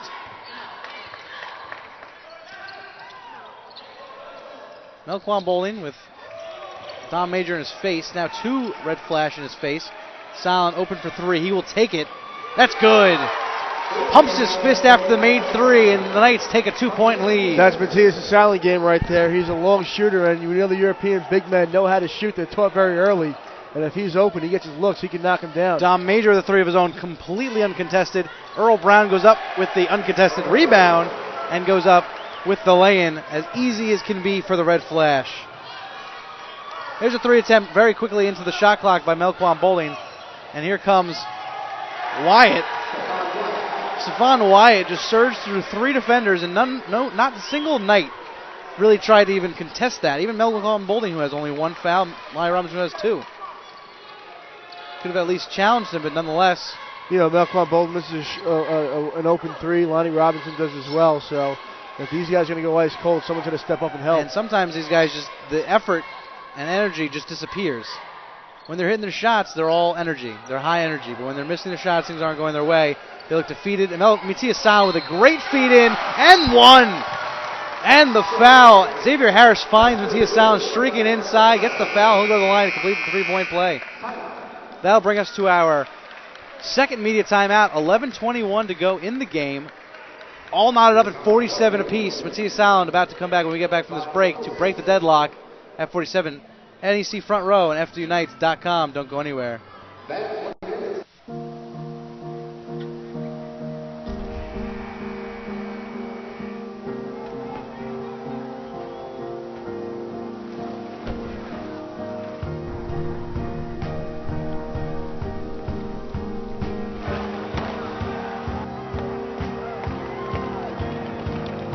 There are over 400,000 NCAA student athletes, and just about all of us will be going pro in something other than sports.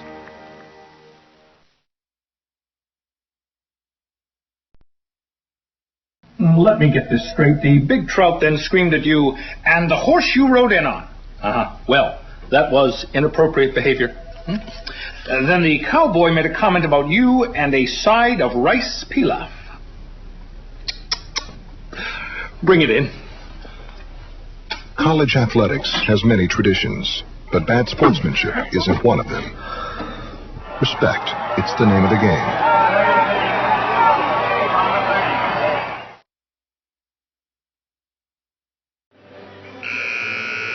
Back here live at the Stratus Arena. Some out-of-town scores brought to you by the Park Ridge Marriott. Sacred Heart over Quinnipiac, 80-74.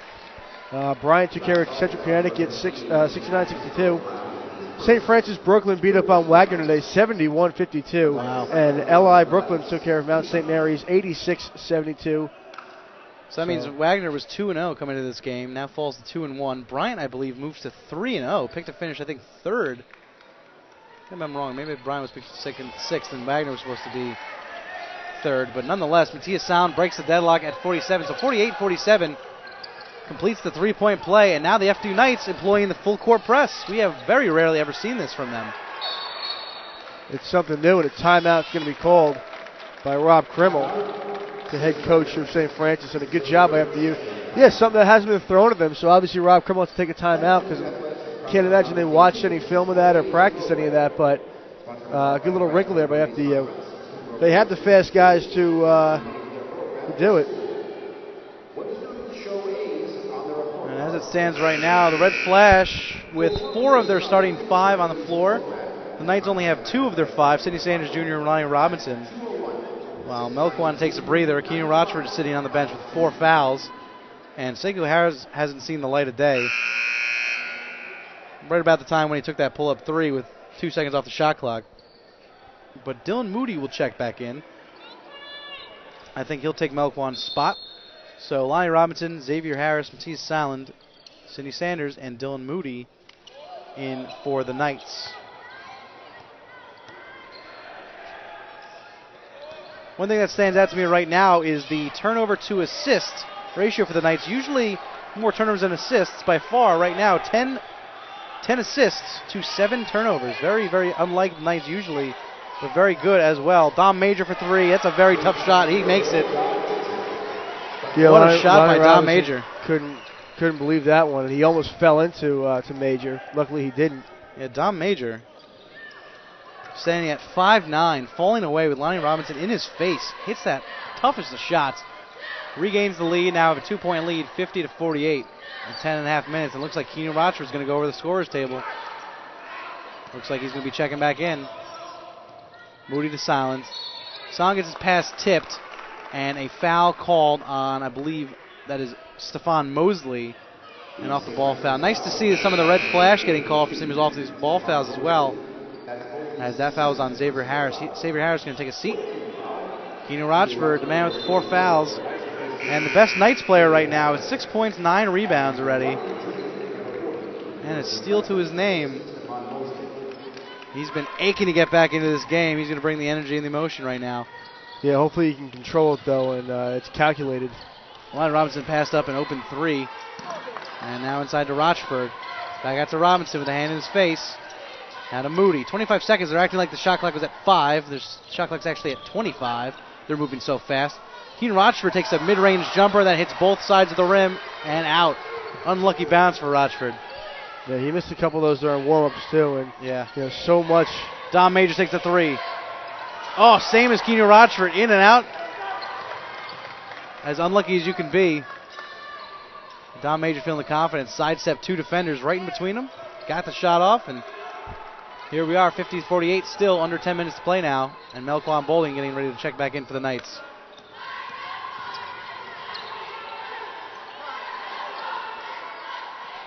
Lonnie Robinson down to Dylan Moody.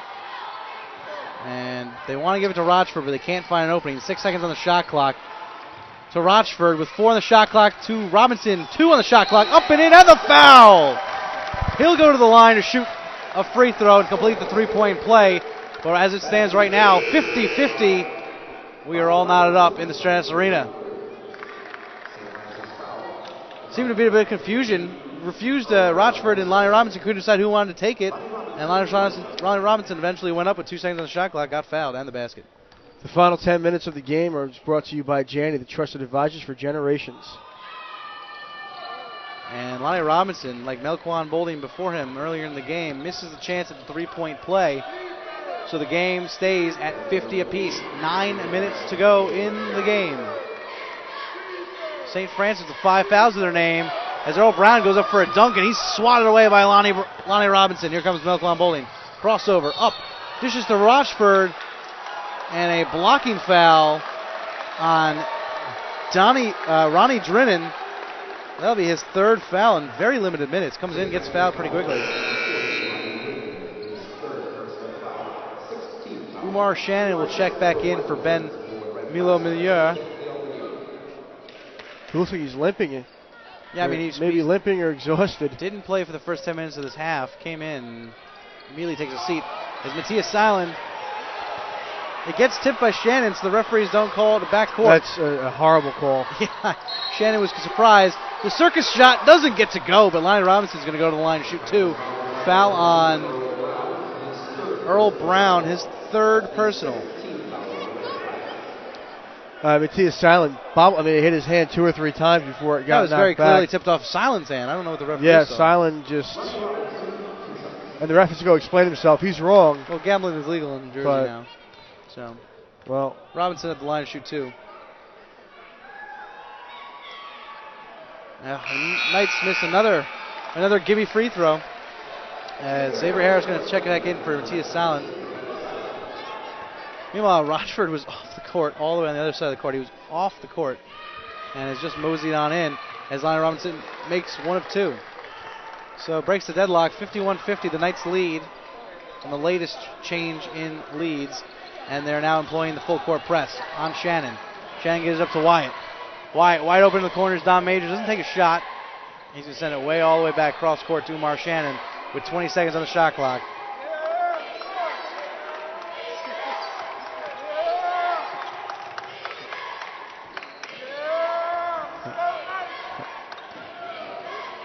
Wyatt pulls up with 6 seconds on the shot clock and cans it. The confidence from the sophomore guard out of Jersey City.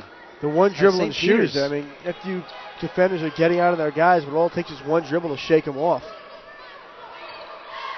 So with that, St. Francis takes the 1-point lead. Just under 8 minutes now to go. 52-51. St. Francis has the lead.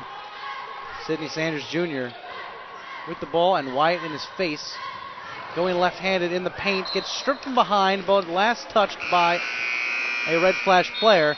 And this will take us to our third immediate timeout. 7:46 remaining in the game. St. Francis with the latest lead, 52-51. They lead the Knights. Don't go anywhere. NEC Front Row and FDUnights.com.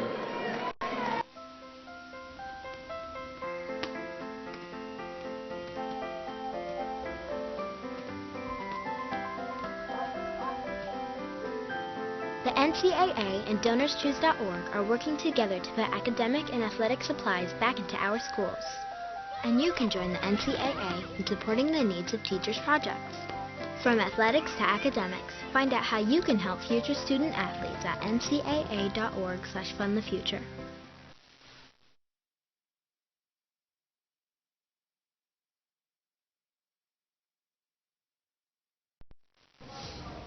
Division I student athletes have higher SAT and ACT scores than college-bound students. The number of us receiving diplomas is at an all-time high. African American males who are student athletes are 10% more likely to graduate. Still think we're just a bunch of dumb jocks? You need to do your homework. There are over 400,000 NCAA student athletes, and just about all of us will be going pro in something other than sports. Welcome back inside the Stratus Arena. St. Francis, the Red Flash, lead 52-51 by 1, 7:45 to go. The FDU Athletics Department is pleased to welcome Cozy to its growing list of corporate sponsors. Located at 360 Essex Street or near Hackensack Hospital, Cozy offers great food done right at affordable prices. Try a signature Roman flatbread sandwich or a pizza today. Cozy, life should be delicious.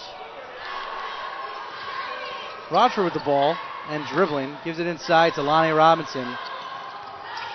Now to Boulding. Boulding backing down the defender, gets the foul call and the roll and the foul. He will have yet another chance to go and do the three-point play there, but it takes the lead 53-52. And now 8 fouls on St. Francis, and what a role reversal we've seen there. As didn't think the FDU was going to come out and play as sharply as they have, but I don't think it's so much as they've been sharp as it is St. Francis has just resorted back to their poor mental mistake ways, and there's the three-point play completed by Melquan Boulding. 2-point lead, 54-52. FDU only has 3 fouls and are now in the bonus with 8, with 7.5 to go. FDU in a pretty good position if they can keep it consistent and can't foul too much more. As Rochford just barrels into Umar Shannon, who falls. You know what? But Keanu Rochford beat him to the spot. It's not Keenu's fault that he's a lot bigger. Yep. You know, both guys go over the spot. If Keanu wins at the spot, you can't call a foul on him. 8 seconds on the shot clock. Wyatt's going to bring it all the way back. Checks the shot clock. And offensive foul. Offensive foul on, looks like Ronnie Drennan. Ronnie Drennan picks up his 4th foul.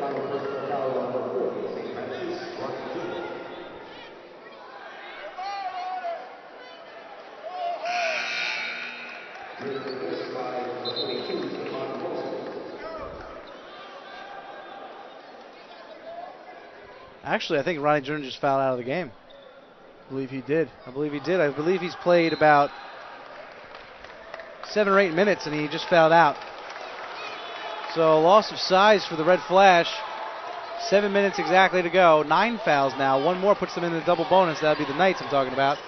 Rochford up and under strong in the left-handed lane. That's good. Sends the lead to 4. FDU's biggest lead since way in the first half.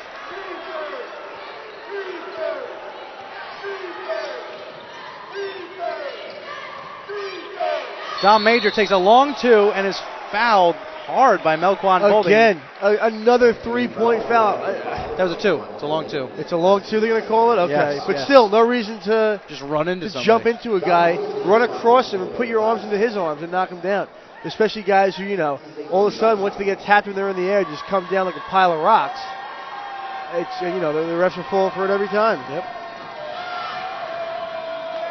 Dom Major misses the first. Crucial free throws for the Red Flash right now. The ball don't lie.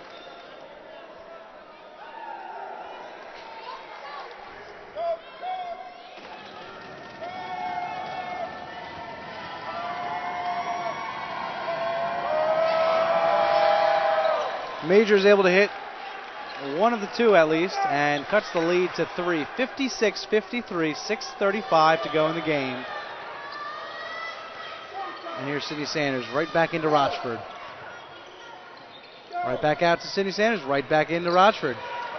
Rochford turns around, up and in with the left-handed layup, and he's skipping down the court now.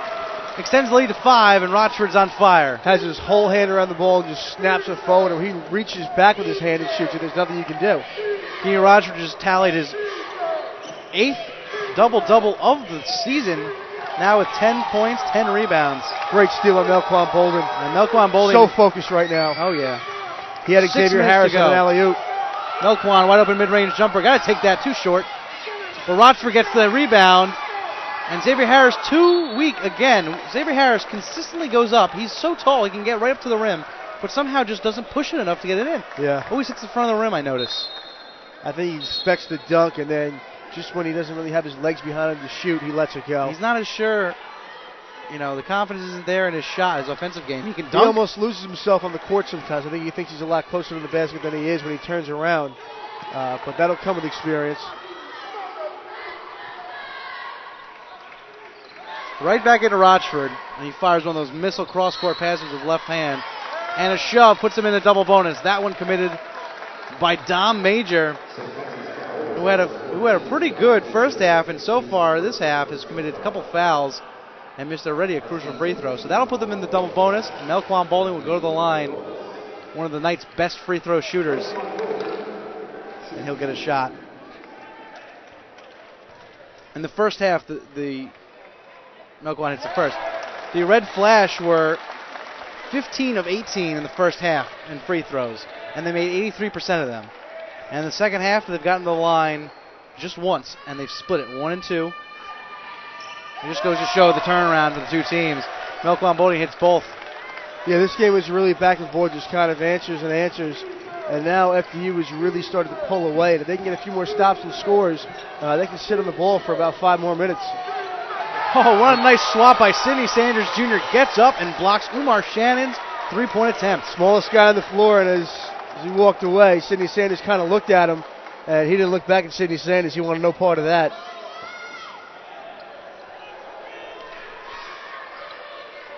The inbound, 23 seconds, and Mosley wide open, nobody around him for miles for the Knights. Just got up and laid it in. I'm not sure what the entire FDU Knights team's looking at, all walking around celebrating with Sidney Sanders, and now Keenan's going to get an earful from Greg Petrone. At least he hasn't fouled. Keenan Rochford stays in right now, 5.5 minutes, but I mean, if I were Shoes, I might take out Keenan right now with a 5-point lead, save him for later down the stretch. Don't want him fouling out and losing him down the stretch.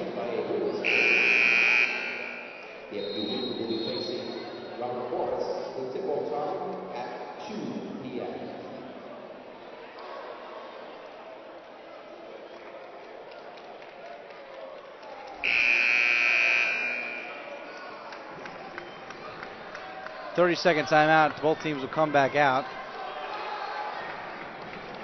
And the Knights really doing a very, very good job of controlling the foul trouble that they were in the first half. Only 4 fouls this half.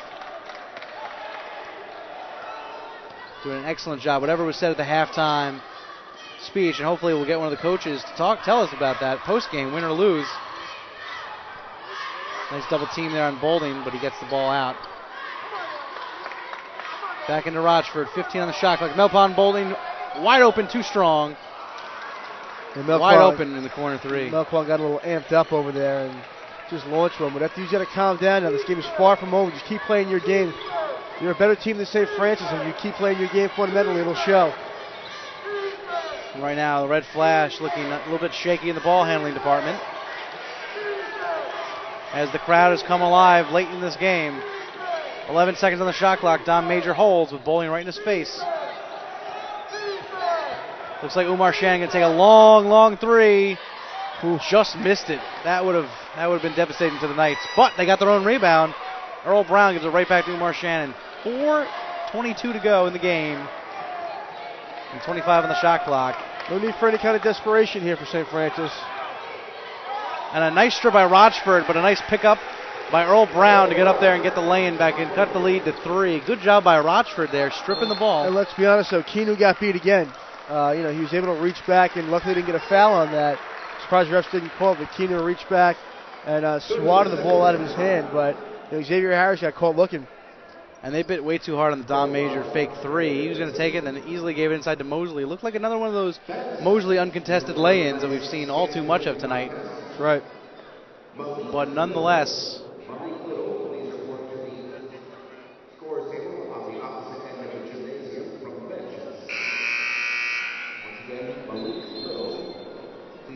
it's only a 3-point lead here, Ryan. They've really shot the lights out of St. Francis. They've gotten their open looks, and they're going to fall eventually. But right now, last 4 minutes, Melquan Bolden's going to hit everything that comes in his hands. This Knights team needs to hit their shots. They have been hitting about 35% of their shots in the second half. They still maintain the lead because of St. Francis just haven't been coming up well with their shots of their own, and mental mistakes plague them as well. The Knights have just done less. They've made less errors tonight. And they need to do a good job of close this game out, because you don't get too many home conference games. Here's Sidney Sanders, 17 on the shot clock. Back out, inside to Rochford. No-look pass. Another no-look pass. What a missed opportunity by FDU. No-look pass inside from Sidney Sanders Jr. to Rochford. Rochford with a no-look pass to Bolding streaking in. And Bolding almost threw it down two-handed, and it would have brought the house down to bring the lead up to 5. But as it stands, we are now in our final media timeout. We're going to step aside. 3:45 to go in the game. The Knights lead 60-57. St. Francis has possession when we get back on NAC Front Row and FDUKnights.com.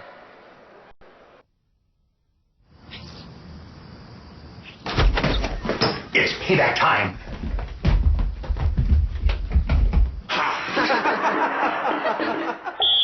You think that's funny? Are you even watching the same thing I am? Does that bother you? Does that bother you? Does that bother you? Hey, can you read? It's not so fun when you're the target of rude behavior. College athletics has many traditions, but bad sportsmanship isn't one of them. Respect. It's the name of the game.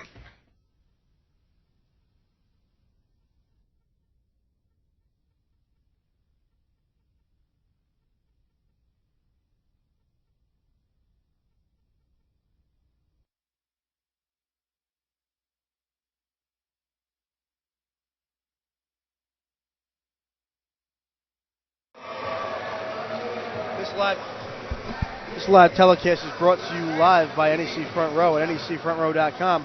Follow the NEC through social media such as Twitter, Facebook, YouTube, and Instagram today, and get up-to-date live footage of all NEC games going on now.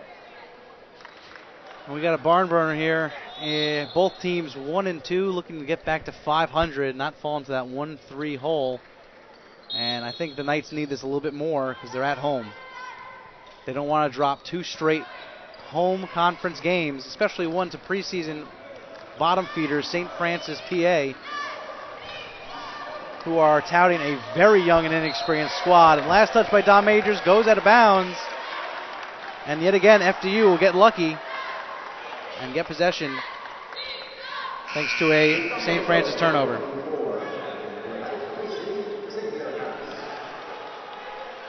Mustafa Jones checks in for Xavier Harris.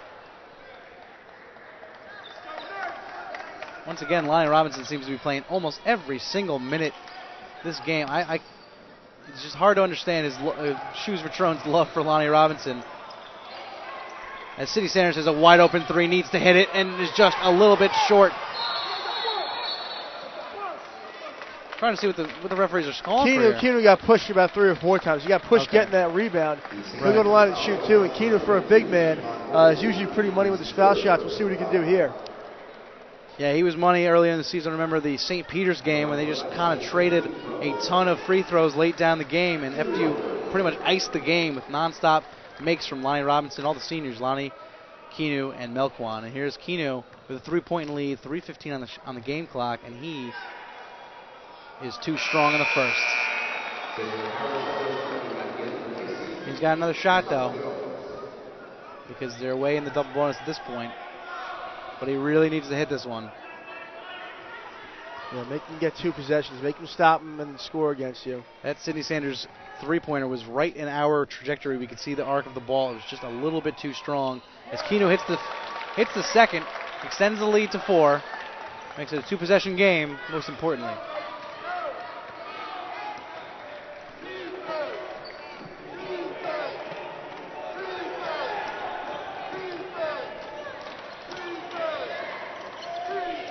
Lamar Shannon passes up the 3, gets fouled. Oh, do they want a goaltend on Keanu there?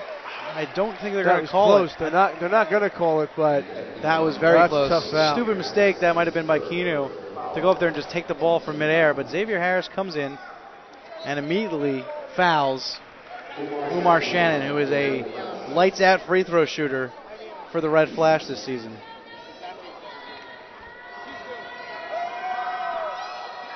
And he misses the first one line, and that's a huge play right there. There's that commentator's jinx. He's an 80% free throw shooter this season and misses his first. Needs to bring it back to a one-possession game. Has still a chance right here. And if they miss, very important for FDU to box out here. They do. And he hits it. Umar Shannon with 1 of 2 brings it back to a one-possession game. 3-point lead for the Knights. 2:55 to go.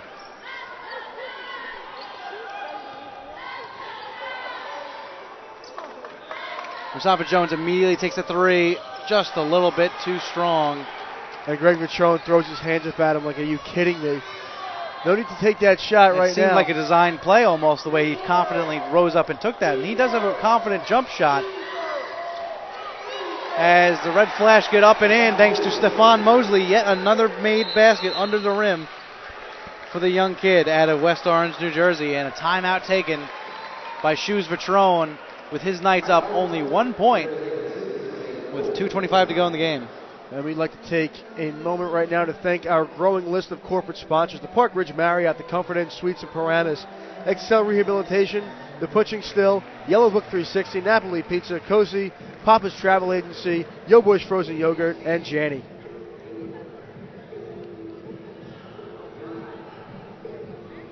Crowd quiet here. Yeah, it's a pretty nerve-wracking game. As FDU gets the ball now, and you don't like seeing them just kind of launch up threes out there. You want to try and work a play. And the FDU home crowd really not used to these kind of close games.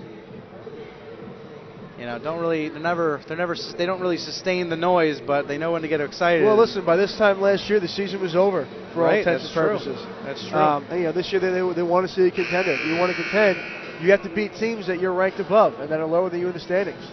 So, good teams beat teams they're supposed to beat. And FDU, I do believe, has the makings and the talent to be a good team. And let's see if they have the fight and desire. They need the mentality, too. They need to eliminate the mental mistakes, because this is a team that was picked to finish in the bottom 3 of the NEC. And, granted, I think they, if they can put it all together, they have the pieces to become a contender, certainly in the NEC. But this is the last hurrah for a lot of these players. Going forward, you're looking for, these fans want a title or at least a tournament berth with all these seniors that are about to leave. Because after that, who do you got? You lose all these key players, and you're left with a lot of holes to fill. A lot of holes to fill on the night side of things. Meanwhile, the Red Flash is set up for the next 3-4 years. Yeah, Greg Vitrone has a very busy summer ahead of him, but we'll worry about that later on and see what this Knights team can accomplish. That he does. Don Majors almost jumps the passing lane right there. FDU would have given a horrible turnover as Sidney Sanders pulls up the mid-range, goes off the glass. Bad shot by a guy who doesn't shoot too often. That's not the guy they want having. And Ryan, I can't remember the last time I saw Sekou Harris in this game. And I just don't understand these set plays. I don't think the coaches are drawing these plays up to just have Sidney Sanders rush into the paint and just put up a mid-range jumper like that. 1:40 to go in the game. The lead is 1. The Knights have it. And they are in the double bonus. But St. Francis has the ball. 8 seconds on the shot clock. Here comes Wyatt. Stephon Wyatt. And a blocking foul on Keanu Rochford, and Rochford is out. Rochford is gone from the game. This picks up his 5th foul. He thought he had set his feet and got to the spot before Stephon Wyatt, but there it is. Keanu Rochford fouled out of the game.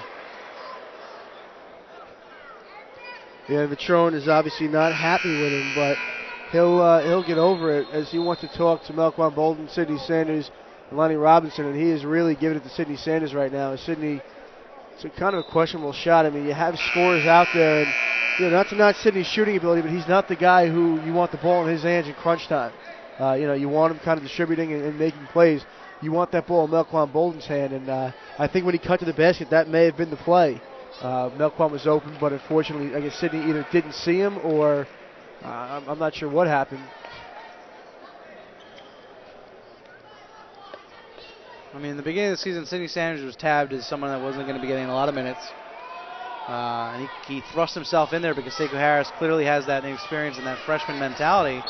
As there's an offensive foul on Umar Shannon, a great charge taken by Sidney Sanders Jr. Right, it wasn't even a charge. Sidney Sanders stood next to him, right, and Umar Shannon just pushed him down. Yep. And maybe Sidney embellished a little bit, as you're supposed to. It's basketball, it happens. Yep. Both teams have done it all night.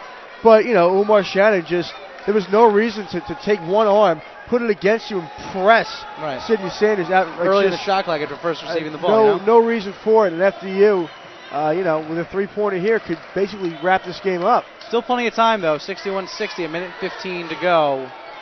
We and the crowd and the players, no one knows where it's going to exactly go. As Melquan Bolden misses another easy lay-in. He had a great look, worked it himself, found it for himself, and wasn't able to throw it down off the glass. That's several times now this game where his shot has just been off the glass. He's been looking for it. Usually his bread and butter. Umar Shannon doesn't take the shot. 50 seconds on the game clock. Umar Shannon gets up and takes the lead for the visitors. Very, very frustrating after a really sloppy turnover by St. Francis, and you can't take advantage. Greg Macho's got to draw up a good play here. Timeout FDU. Timeout FDU, 44 seconds remain, and St. Francis just dumped out to a 62-61 lead. And I got to say, there's quite a lot of Red Flash fans who showed up because as part of this doubleheader, both the FDU men and women's games against the St. Francis Red Flash. So there's a lot of Red Flash in here as well. There's a lot of red protruding from the stand. Ryan, it's so frustrating. There's so many scorers out there who just aren't playing up to their potential and what they can be. I mean, Melquan Bolden could be a guy who drops 25 a night. Lonnie Robinson hasn't found a shot in a while. Sidney Sanders is trying out Lonnie there. Robinson has disappeared. Yeah, he really has. And this is not the first second half where that's happened either. And, if he's, working the ball and playing defense on the other end, that's one thing, but he's just not doing a ton. Mustafa Jones has been, just taking strange shots, making bad decisions. Coach Matrone has a dilemma on his hands because Melquan Bolden's shot's not falling. Lonnie Robinson has disappeared. Mustafa Jones is ice cold. Keanu Rochford has fouled out of the game. And Sidney Sanders Jr., not the most offensively gifted player, but does have a knack for the clutch. Here's Lonnie Robinson driving in, does not get the foul call as he got stripped. And there's a foul call on Mustafa Jones. And Shoes is beside himself over on the bench. Yeah, Shoes can't get teed up here.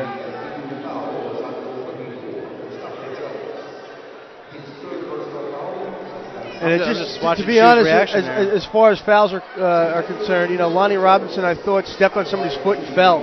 I really don't think he got hit. I think Lonnie Robinson's got his shoes caught underneath him and just kind of flipped himself. So I think it's a good call by the referees. You got to let him play. That foul by Mustafa Jones puts the Red Flash into the bonus. So the 1-and-1 with the crowd very loud. And Stephon Wyatt, who's having himself a pretty good game as well for the Red Flash, gets the first of the 1-and-1. Extended the lead to 2, and he has a chance to make it 3. The FDU crowd getting loud as he makes both. The Red Flash bench erupts. 64-61, 33 seconds on the game clock. The shot clock has been turned off. If you're Shoes, do you go for the quick score or do you go for the tie game? And there's Lonnie Robinson going for the tie. No good, and rebounded by Mosley. Pops out, Mustafa Jones has the ball. 18 seconds left on the shot clock. He hits it, Mustafa Jones! Mustafa Jones ties the game up at 64. Might not be a better player in the NEC with time. And there's Mustafa Jones just barely getting the hand of the ball, but it's going to maintain possession. St. Francis, 64 apiece, 16 seconds to go. And what a series there. I mean, FDU could not be luckier right now. Lonnie Robinson had a wide open 3, missed yet another one, and then, they've worked hard. Things haven't gone their way. Yeah. Finally they get a break. They haven't gotten too many breaks. Not that they've made breaks for themselves, but you know what? St. Francis has to corral that rebound, and Mustafa Jones, if he gets time like that, if he can get the ball down to his waist and up, instead of getting the ball to his chest and up, he's a totally different shooter. Lonnie Robinson missing yet another crucial wide open Yeah, three. and that was way off too. I mean, you saw just the way he released it, and he's got a little bit of a pop at the end of his shot, and that pop just wasn't there. It just kind of sailed in the air, and almost like he threw it at the basket. Couldn't really tell how that ball squeezed out there, because I know Earl Brown came down with it, but I feel like two players kind of tried to get the ball at the same time. As we noticed, Dylan Moody checking back into the game. I wonder who for. Might be Mustafa Jones, but Mustafa's played some pretty good defense so far on the perimeter. But then again, Dylan Moody known more for his defense. Dylan Moody's the kind of guy who can get the ball to a player in tight situations. Maybe he's coming in for Sidney Sanders, though. You never know. Because if they score, they're going to need another basket, and they might want Mustafa Jones out there. Granted, I'm sure they have a timeout to use as well. So one of the tightest games you'll see all season here at the Stratus Arena, 64-64. And right now the teams are coming back, and St. Francis has possession of the ball. 16 seconds on the game clock. Shot clock is turned off. And if they so choose, they can hold on for the last shot. Stephon Mosley, the freshman, to take the inbound pass. He hits Shannon. And Shannon with clock ticking down, going to get it off to Stephon Wyatt. Obviously, can't stress this enough, but no fouls, no switching fouls. Right, because then they would put him at the line. Umar Shannon with the jumper. Too short. Rebounded. Got to Bolding, and we are going to overtime here at the Stratus Arena. Bolding got the rebound, but there was not enough time on the clock, and we are headed to overtime. 64-64. So there you go. Our first overtime game of the season.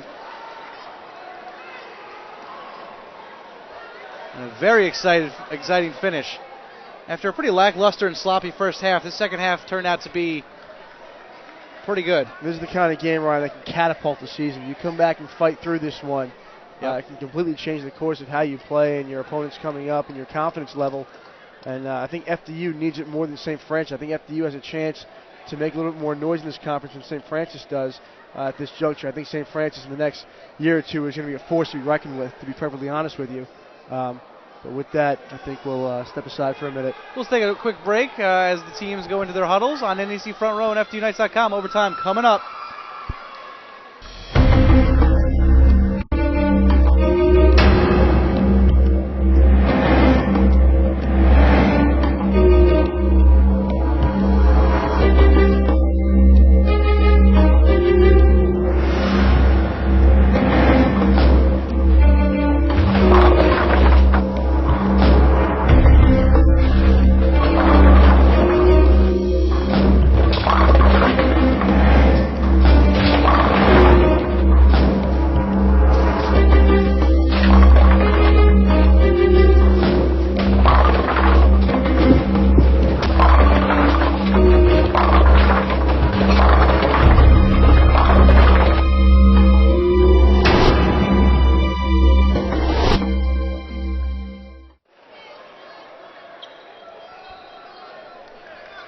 Overtime on the cards for us here in the Stratus Arena. Tip-off.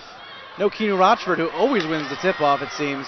Xavier Harris this time does not. So, with possession to start overtime is the Red Flash. Stephon Wyatt with Mustafa Jones in front of him.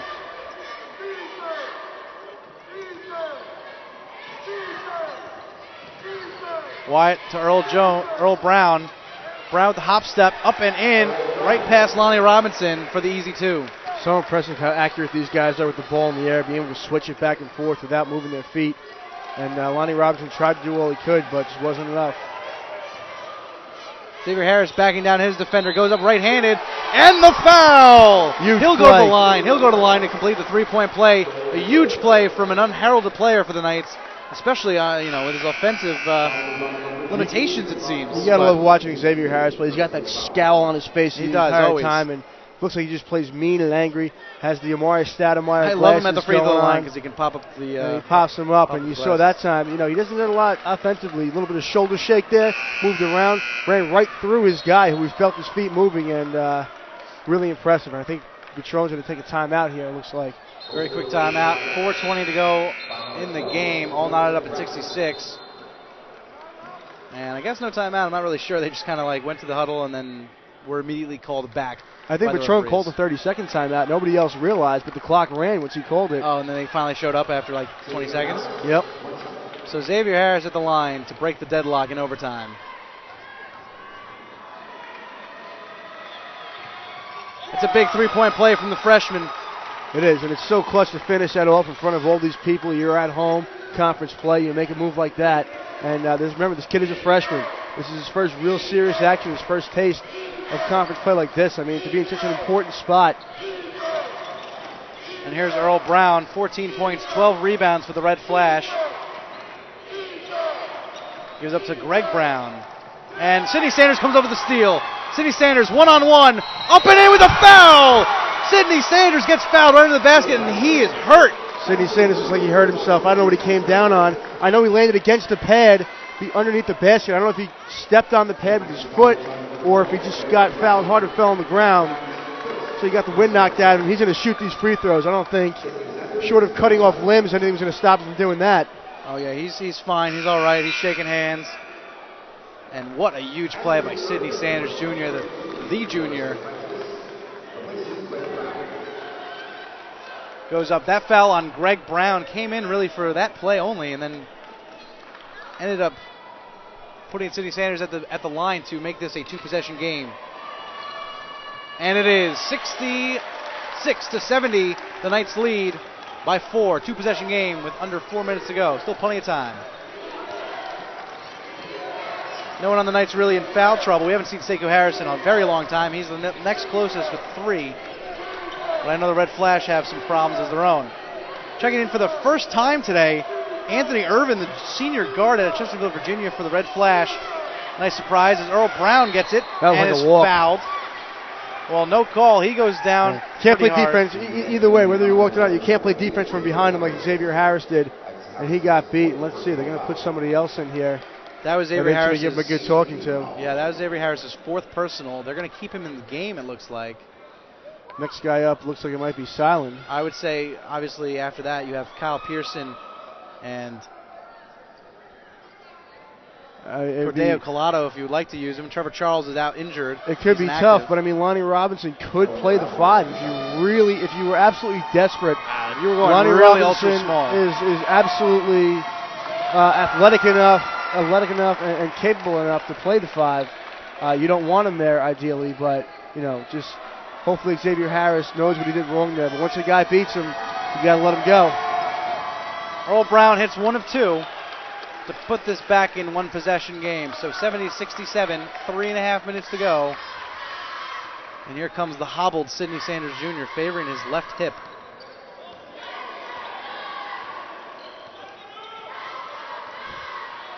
Meanwhile, Xavier Harris working with 4 fouls of his own. We should watch out for. They go down low to Xavier Harris.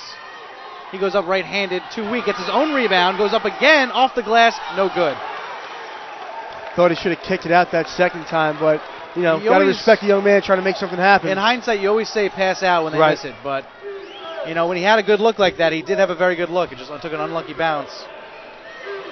And nonetheless, here's Dom Majors cutting inside, feeds in low. And there's Earl Brown getting his 17th point and cuts the lead to 1. 2:40 to go. What a move, what a play. And let's see if FDU can answer.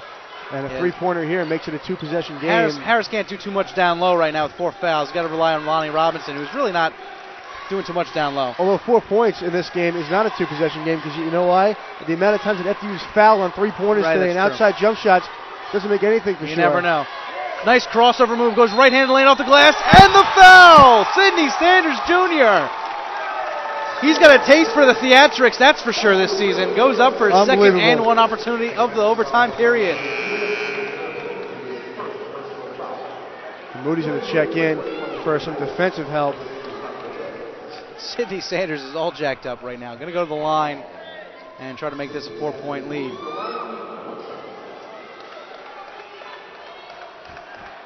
So Mustafa Jones is going to take a seat with the 4-point lead, or the 3-point lead as it stands right now.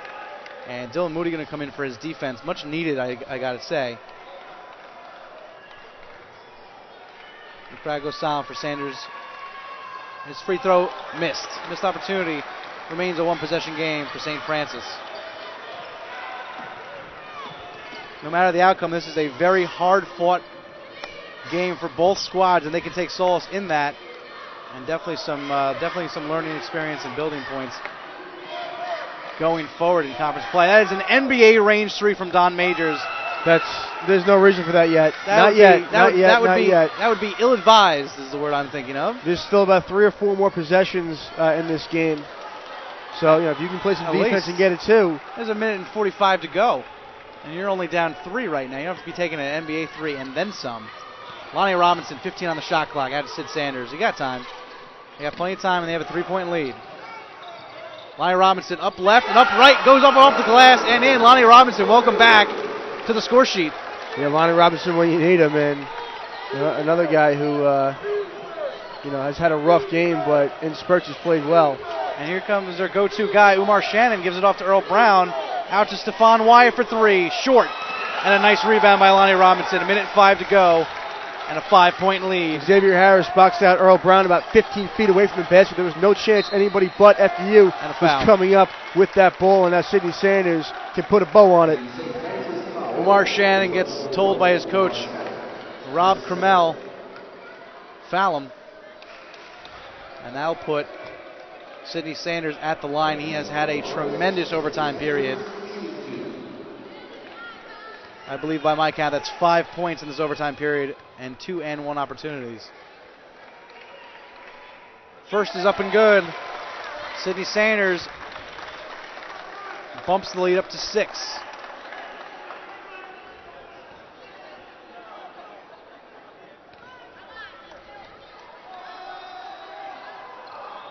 Second one missed. Splits the pair of free throws. And a 6-point game, 55 seconds ago. An offensive charge foul. Umar Shannon just ran straight into Sidney Sanders. Sidney Sanders wasn't even positioning himself to get fouled.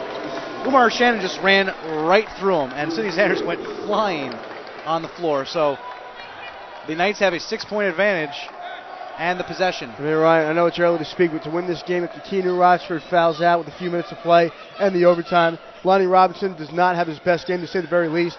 Melquan Bolden doesn't play well at all. And now Lonnie Robinson with the ball. Up to Melquan Bolden. And to Xavier Harris. The two-handed jam! That's a dagger dunk. Xavier Harris gets the ball after Lonnie Robinson. And there's a 3-point attempt. Missed. And an excellent rebound by Dylan Moody to Lonnie Robinson. Sidney Sanders, and he's fouled. Sidney Sanders will go to the line to shoot 2 more. But Xavier Harris, after an almost botched play, finds Xavier Harris under the rim, and the man can dunk. He can't dunk, man. I love watching him in the pregame. 360s everywhere you look, and he brought the house down with that one. Weren't really expecting that. We were expecting someone to get fouled and go to the line, but instead it turned into a dagger dunk. 8-point lead, 34 seconds to go in the game. These will ice it. Misses the first. Sidney Sanders. With an 8-point lead, you feel you probably feel not too many nerves, but that's why I'm over here at the announcer's table. Yeah, really. I'm sure I'd be shaking in my shoes too if I had an 8-point lead and I was at the line. Crowd silent, and he splits him. 78-69, a 9-point lead. St. Francis is going to have to hit a bunch of threes in a hurry. Shannon misses. Robinson, one-handed rebound, and is fouled. Lonnie Robinson went up there with one hand, grabbed it out of the air, and took it down with one hand. Yeah, Lonnie Robinson is... He's a man among boys. He's sneaky long, he's sneaky big. That's why Coach Patron loves him. I don't think Lonnie has missed more than 2 minutes in this game, honestly. There's 3 positions Lonnie Robinson can play. Yeah. And play well, too, and you don't feel, You feel confident, really, in all 3. Well, less so at the 4, I think, but he is an excellent athletic swingman for these Knights. Not to mention a great free throw shooter when I guess he's been shooting them all game. This is his first trip to the line in a while. I'm not sure he took free throws against Robert Morris, but here he is with the second attempt, and that's good. Now a 10-point lead, the biggest of the night for the Knights. And less than 20 seconds to go. Stephon Wyatt letting the clock tick down. He's going to go for an uncontested. He tries the one-handed jam, and it bounces all the way out of bounds. That is embarrassing. You're looking for a 3 because you're down 10 at least, and you miss instead a dunk. You instead go to a completely wide open lane. The Knights are giving it to you, and with one hand you go to jam it down, and the rim said no. The clock's gonna tick down, and what a win this is in overtime for Shoes Patron and his boys. 79-69, and the Knights are back at 500 in the Northeast Conference. We should hopefully get a Marcus Toniel for a post-game interview. We will see. But for a win like that, we should almost definitely get him. So right now we're going to step aside. NEC Front Row and FDUknights.com. When we come back, we should have assistant head coach Marcus Toniel on the 10-point victory. Don't go anywhere.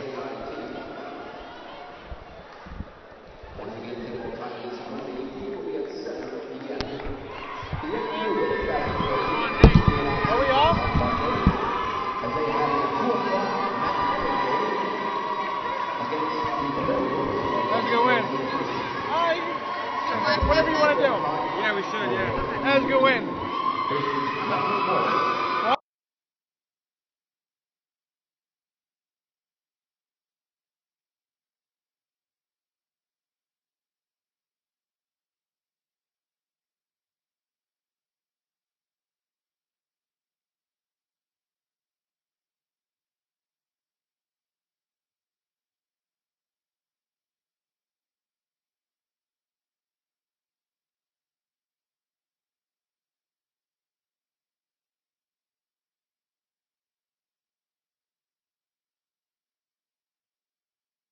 That was a very, very good and hard-fought 10-point victory at the end. At the end, the margin of the victory doesn't go to show how hard-fought and tough that was down the stretch in the second half and in overtime. Just talk about how much this means going forward, getting to 500, being at home, doing it. It means a lot to us because we're in a situation, had we lost the game, we would have been tied for last place, you know. So it's a big morale boost for our team to come in here and finish 2-2. Going into next Thursday game against Long Island. It was a gutsy win. It was a hard-fought win. And it was well-deserved. St. Francis came and gave us everything they had, and we withstood the test. And you know what, Coach? I mean, Robert Morris seems like a distant memory now. You lost a tough game. I think the true character of a team shows not in an actual blowout game, but the next game, how you respond, how you come back. And, you know, it didn't go your way tonight. Let's be honest. I mean, St. Francis is a good team, but you guys had some missed shots, some sloppy plays, but you just found a way to win. I mean, tell us about the character of this team and what that means. St. Francis is a very tough team. They played 3 conference games, and I think 2 of the 3 they were up at halftime. And as you can see, they were up at halftime on us, so they're not a 1-14 team. This is a very good team, and for us, character building, after coming off that Robert Morris loss, the season could go either way at that point. So for us to come back, answer that, and win in overtime with one of our better players in foul trouble and fouled out is a testament to the guys putting in the work. We want to know what you guys were talking about at halftime, because in the first half, immediately into foul trouble, Keanu Rochford got into 3 fouls of his own. It was just fouls aplenty, a lot of sloppy plays. What did you guys say at halftime to the players? Because when they came out in the second half, it looked like a completely different team. It seemed like the roles were reversed for both teams. Our players understand that, and there's a quote that I write on the board, is when you hate losing more than you love winning, then you'll have success. And that's what they felt. They came out, they worked hard, they pushed, they ran offense, and it's a testament to them. It's X's and O's didn't win this game. This was how bad they wanted to win. It was a great team effort.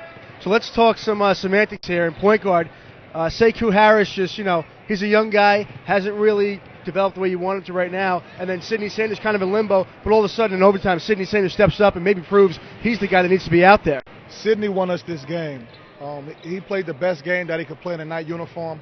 And, you know, it's going to be a grind for Sekou. It's going to be a lot of bumps in the road because he's a freshman. There's a lot of things he don't know. He's used to playing a lot of minutes, and when he's not getting those minutes, sometimes he gets frustrated. We understand that as a staff, so we're very patient with him.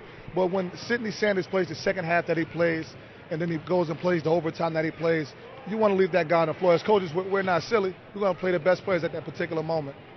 Absolutely, and I mean, it was pretty evident in the Robert Morris game that the players hated losing, like to the point where they just, it was clear on their faces. Everyone hated losing. More than, you know, just obviously I love that quote, gotta say. But I just want to say congratulations. It was a very hard-fought victory. Thank you. Good luck at NJIT. on Monday. Yes, yes. And then hopefully also, we get 2 in a row. Yeah, absolutely. That was assistant head coach Marcus Toniel. And coming up for the men's team after this great overtime victory is NJIT to round out the out-of-conference schedule on Monday, a part of the doubleheader at 7 p.m. tip-off here in Hackensack. And then they have LIU Brooklyn next Thursday here at the Stratus Arena, so come out for that one. Yeah, I mean, Ryan, just a hard-fought game. You know, good teams tend to win ugly, or can find a way to win ugly. When your shots aren't falling, when you're having trouble on defense, or you're not communicating, just keep it close. Give yourself a chance. And FDU did that tonight and came away with a win. Absolutely. There's still question marks remain. There's a lot to work on in practice. There's only a couple days to do it, but you have an out-of-conference game, so you don't have to worry about the conference schedule, but a nice tune-up game right in the middle of conference play, really to work out the kinks and what happened in that first half and some of those question marks to try to figure out, try to answer those problems. So for Joe Nardi, I'm Ryan Ulick. FDU wins this one in overtime, 79-69, a major victory en route to a potential NEC tournament berth. FDU now is at 2-2, back at 500. St. Francis falls to 1-3. Thanks for listening on NEC Front Row and FDUnights.com. Tune in on Monday.